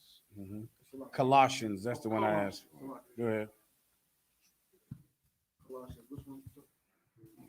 3 and 5 sounds right. There's one I had about the feast where it says having these people around pollute the feast. I can't find it for time's sake. It's one of these ones I just gave you. You read below it or above it. You'll see it. When it speaks about having someone that's a filthy, lustful bastard in your feast days, it pollutes the feast. How in the hell do you even have a high holy day with him sitting right there? With her right there? You having a high holy day with her. And I see you in these pictures too. You terrible looking. You look terrible in these pictures. You're a drug addict. Everyone can tell. Everyone sees you. And just you wearing UPK apparel just offends me. I'm offended by the whole thing. Is it Jude? You know what? I think you're right. God damn, you a studying brother. Give him a hand. How you know that scripture from that? God damn, it didn't say anything about it. But I believe it is in Jude. Hold on. Jude, I think it's in Jude 1. Jude chapter 1 and verse 12. God damn. Give him a hand again. Jude 1. There it is. You know what he's talking about. See, there's some brothers over him that shouldn't be over him. And I'm going to make sure you're not over him. You should really leave the truth. You're making me go through all this nonsense.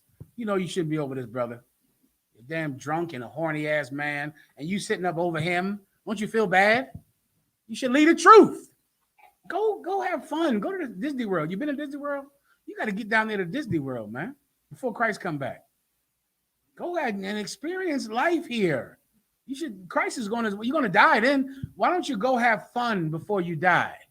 You're going to sit up over this man, and he got to suffer and talk to you while he knows that you are unworthy to be over him. He knows. All right. We're going to go to Jude. We're going to go to Jude 1. We're going to go to 12 for time's sake. Come on. The book of Jude, chapter 1 and verse 12.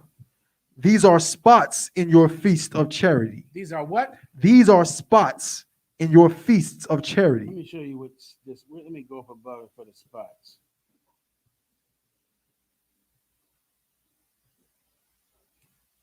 Read 11. Come on. Verse 11. Woe unto them, for they have gone in the way of Cain. Going in the way of what? Of Cain. Of what? Of Cain. That's what Cain did, the first murderer, a filthy sinner. When the Lord told Cain and Abel what an honorable sacrifice was. An honorable sacrifice was a sacrifice of blood, a lamb that you kill. But Cain, you know, of course, he doesn't want to waste his lambs. They're expensive. You know, he needs them. Instead, he sacrificed wheat, grass to the Most High God. Instead of giving him his best sheep, his male, his money-making sheep, he wants you to kill that one. But you brothers and sisters, you won't make the self-sacrifice that has to be made to be in here. You won't make it. Why? Because you love getting high. Because you love strange vagina. You love it. So you can't make the sacrifice. You're like Cain. The Lord told them what sacrifice he wanted. Abel gave the Most High the sacrifice of blood, of a lamb, a perfect lamb. What did Cain give the Lord? He sacrificed wheat. You know, grass you cut and give and burn. And the Lord was dishonored with that sacrifice. And Cain was jealous over his brother who pleased God. Some of you are in the North Carolina school, and you're jealous over your brother, especially jealous over Captain I.S.U.P.K. You jealous over him, and you don't know why he's in charge. He's in charge because you're a terrible officer. That's why. Some of you thought you should run the Hebrew Academy, that you should have this authority.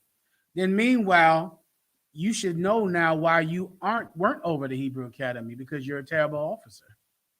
You're disgusting, right? And giving you any authority would have just shined the light on you and would have hastened your departure.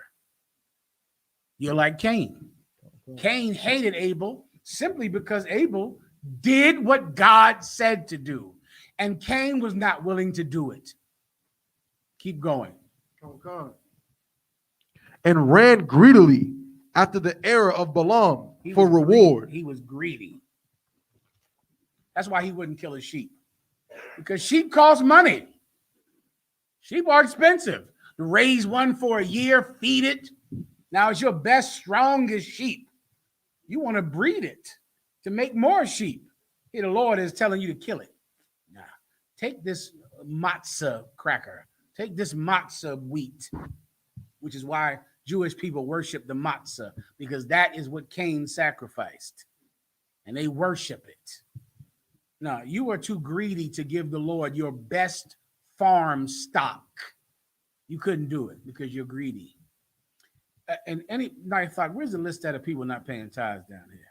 Let's make that list up. If somebody not paying tithes, if you go out on the street and you beg every day for $10, I better see an envelope with $1 in it. I better see it. If I don't see $1 in an envelope from you, I'm kicking you the hell out of here. You're getting out of here, because there are people that will put $1 in an envelope. $1, 50 cents, and that sacrifice is honored in the U.P.K.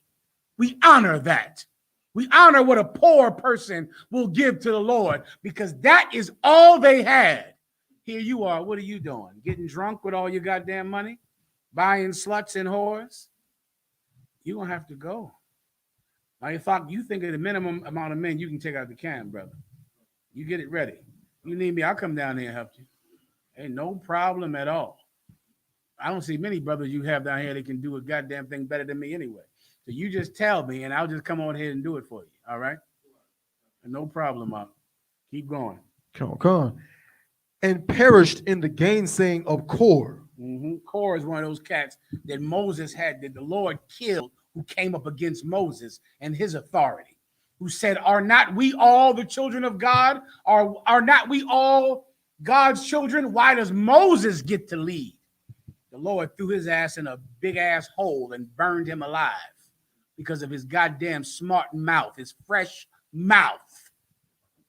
Keep going. Come on, verse 12. These are spots in your feast of charity. These are what? Spots in your feast of charity. We had the High Holy Day recently. The Macabre had to hear about that from the FBI. The FBI is sitting listening to all our goddamn feast days, watching the whole thing. And what are we going to have the FBI see you in here with us? You're a pedophile. You can't be in here. Hell no. What are you out selling weed? You're selling weed. And we are a group watched by the goddamn FBI. Do you think that we're going to sit in here with you? Huh? You must be out of your goddamn mind. Are you crazy? Now, please stop me now. Listen, are you out of you think you can sell weed in the UPK? Do you know that they all watch you and have your phones tapped? I'll tell you what happened the last time I came to North Carolina. So in case you don't know, I'm on a plane coming to North Carolina, this city we're in right now, to Charlotte. I'm on a plane coming to Charlotte, and I go to sit in my seat. It's a 3-seat plane. I sit in my seat, which is the window seat. Then a white man comes down with a baseball cap pulled down tight over his eyes, and he goes over to the stewardess who is at the front of my aisle. I'm in the window seat. There's a middle seat. There's an aisle seat. There's the stewardess right there. The stewardess told me where to sit. I sat down in the aisle seat. That's my seat. The white man with the baseball cap came over to her, and he said, I need to get to my seat. She said, sir, what's your name? He said, my slave name. I'm fine. Now, be with me. Let's imagine my slave name is Johnny Smith. She said, sir, what's your name? He said, Johnny Smith. I mean, George Thomas. Just like that. He said, my slave name. I turned. And he said, Johnny Smith. I mean, not Johnny Smith, George Thomas. And she says, oh, you're right here. And set him directly in front of me. And he said my full first name and last name, slave name. And I said, well, damn. And so now I'm on the plane and I'm staring at him the entire time, laughing. And confession is good for the soul. I've never told anybody this, but I knew I liked it in some way. I said, about time y'all follow me. What, you thought I was harmless? Y'all thought I was harmless? You thought I'm a gangster. You better follow me. You better know where I'm at all times. The plane is the boy. I just stare at him the whole time. And I mean, like this light, like this. And he looks down the entire time. And I just follow him out until he gets outside and I go away and went about my business after that. Now, you going to sell weed in here? In here with us? Well, the FBI is at our door, coming to our house, tapping all of our goddamn phones, and gives my name on a plane. When he goes to get on a plane, we're kicking you the F out of here because you sell weed. We're getting rid of you. You got to go. You're a pedophile. You're shaming all of us. The IUIC had someone in there that killed a girl in England, raped her and killed her, an African. Then they had someone, what was that city he was in when the transsexual? Las Vegas, I don't know. When he had sex with a transsexual, at the end had buyer's remorse with a male prostitute, shot the transsexual in the face wearing the purple shirt. He had the purple shirt on when he had sex with the man and then shot him. Do you think General YAHANNA is going to allow me to maintain my rank and power if I allow you in here? And I love having power. Love it. You understand? I'm getting rid of you. You're getting the F out of here. Anything else, Ak? Slacky, sir. Con. Go ahead. These are the, Slacky, verse 12. These are spots in your feast of charity when they feast with you. When you eat with us, you're a stain because you're here. So we're trying to celebrate the high holy days. The Passover. I hope you didn't come to the Passover like that. I hope you had the decency to not attend the Passover. I hope you were not at the Feast of Booths. I hope you did that because that at least will be kind. Because you know you're a piece of garbage. You know what you're doing on Facebook. You know what you're doing on social media. You know you're selling weed. You know you're smoking cigarettes. You shouldn't be on Facebook making everybody know you're in here. You should be hiding at least. You're a stain in our feast. You're a blot, a cancer in here. Keep going. Con. Feeding themselves without fear. Feeding yourself without fear. What do we have to eat in here tonight? You better not have ate any of it. You went in and ate that food? What do we have? Macaroni and cheese? No? Rice? Break it down.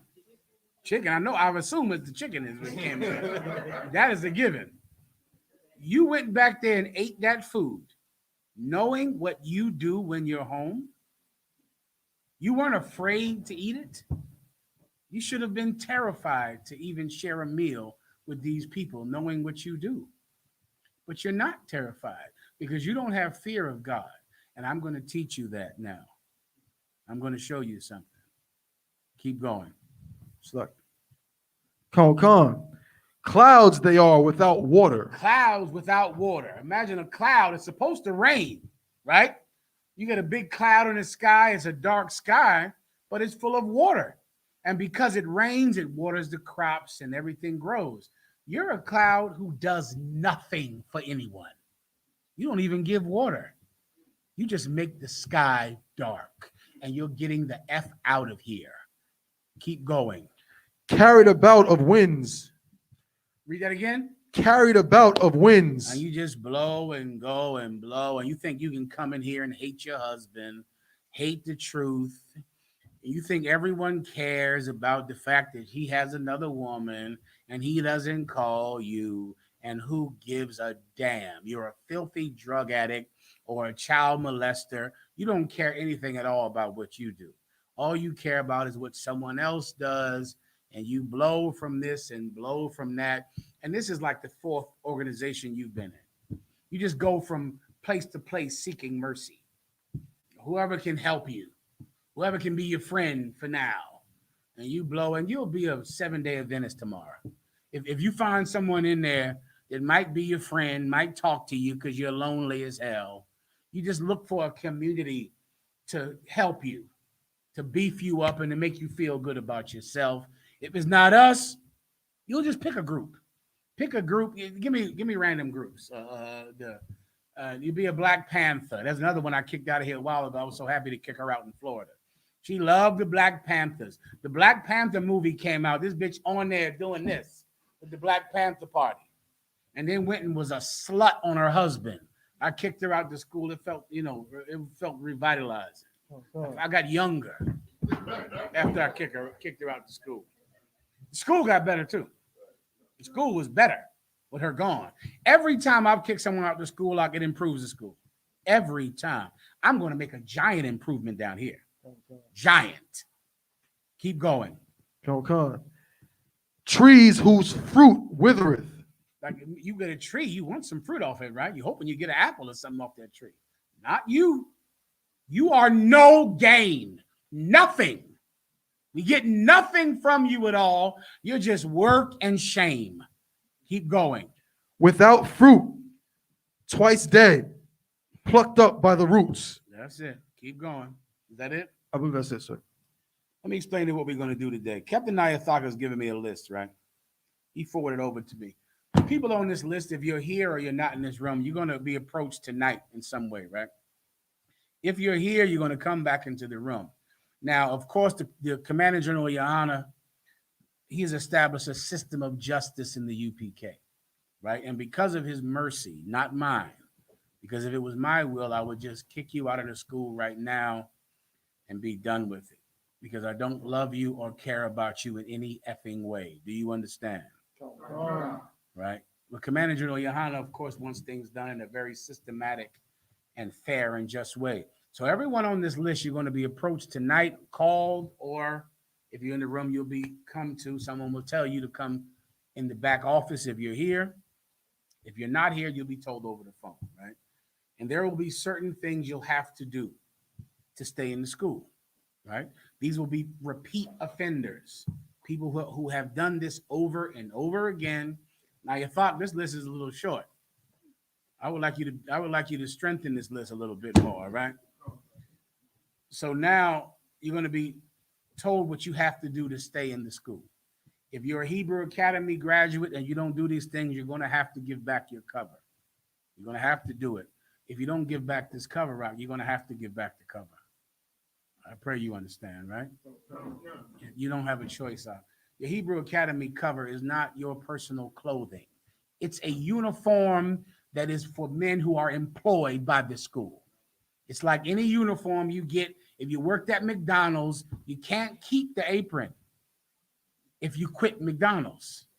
You have to give it back. If you are no longer hired by this school, you must return your Hebrew Academy cover. Do you understand?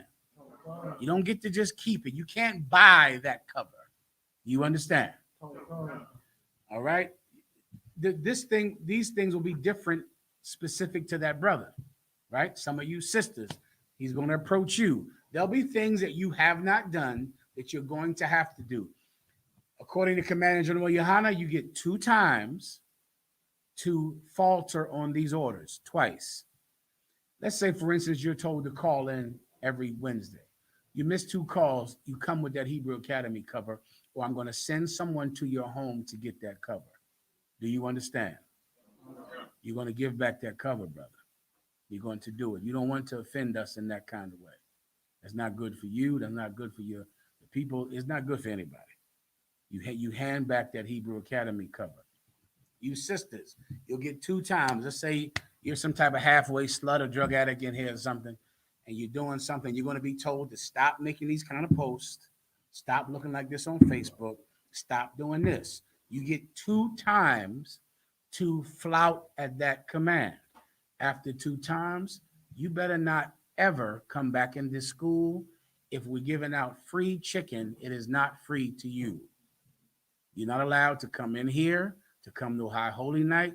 You're not welcomed at any of our events. We're going to give you a picture to the guards in every city on the planet Earth. If you try to come to a High Holy Day in Birmingham, England, you're going to be tossed the F out. Do you understand? Right? Now, also, you're going to have to take any resemblance of yourself being in the school off of Facebook. Meaning you cannot say you're in the UPK on Facebook.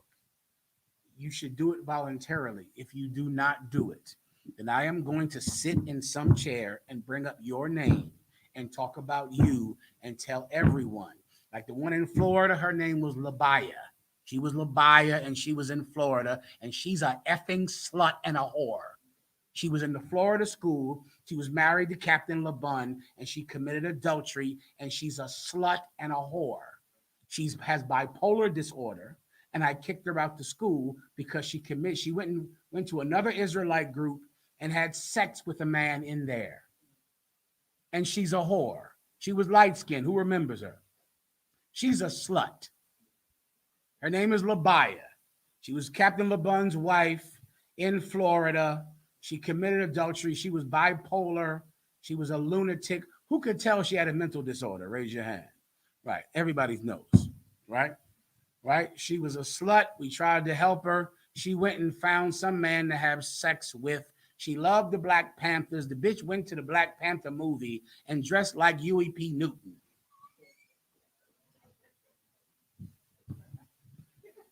She's not welcomed at our events. Now, I'm going to do what I just did to you, about you. I'm going to say your name and talk about you and bring you up and put your picture on a screen next to my head. How do you avoid that? Just take your Facebook name down. Don't say you're in the UPK. That way the men that have sex with you won't think they're having sex with one of our daughters. Because men are going to have sex with you because you got to have it. You know, you're a sexual being, right? So, as long as you do that, this will be fine. Captain I.S.U.P.K has a list. I want you to beat that list up a little bit, I.S.U.P.K. Okay, you know who I'm talking about. Those some of those problem children up on this thing. Let's get rid of them too, man. Let's raise some of these younger brothers up. These cats down here, man, these strong brothers down here, younger brothers. Let's try to wean out people who are at the top who should not be there because they're weak. Let's get rid of some of these sisters too. They wearing head wraps and all that, but they're weak too. Let's get rid of them. Let's throw them out to school. Let's put them on the list. You approach them, you let them know. We'll bring them back in the office if they're here tonight. If they're not here tonight, you call them on the phone. If you think you're on the list, you definitely are on the list, right? And you get 2 times.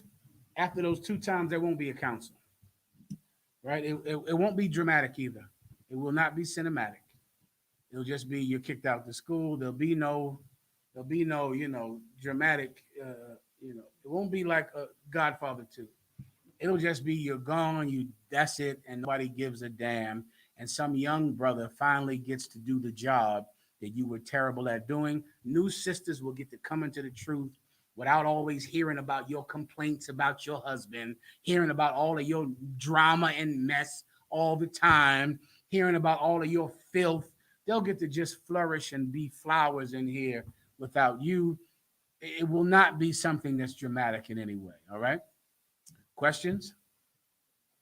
With that, pass the class over to the priest officer over here.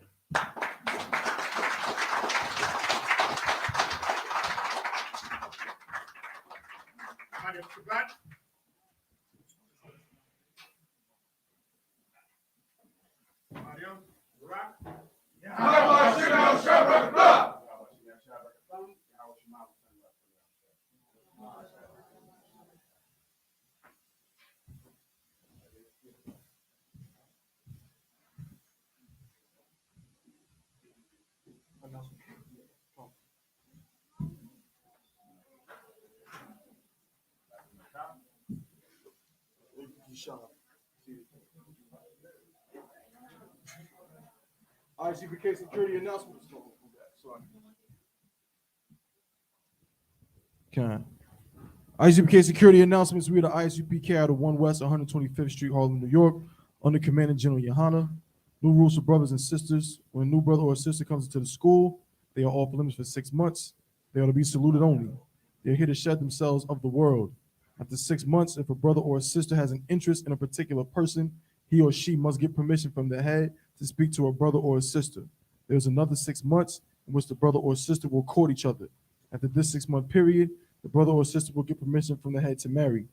Tithes, which is a commandment. You can find this in Numbers 18 and 21, and Malachi chapter 3, verses 8 through 10.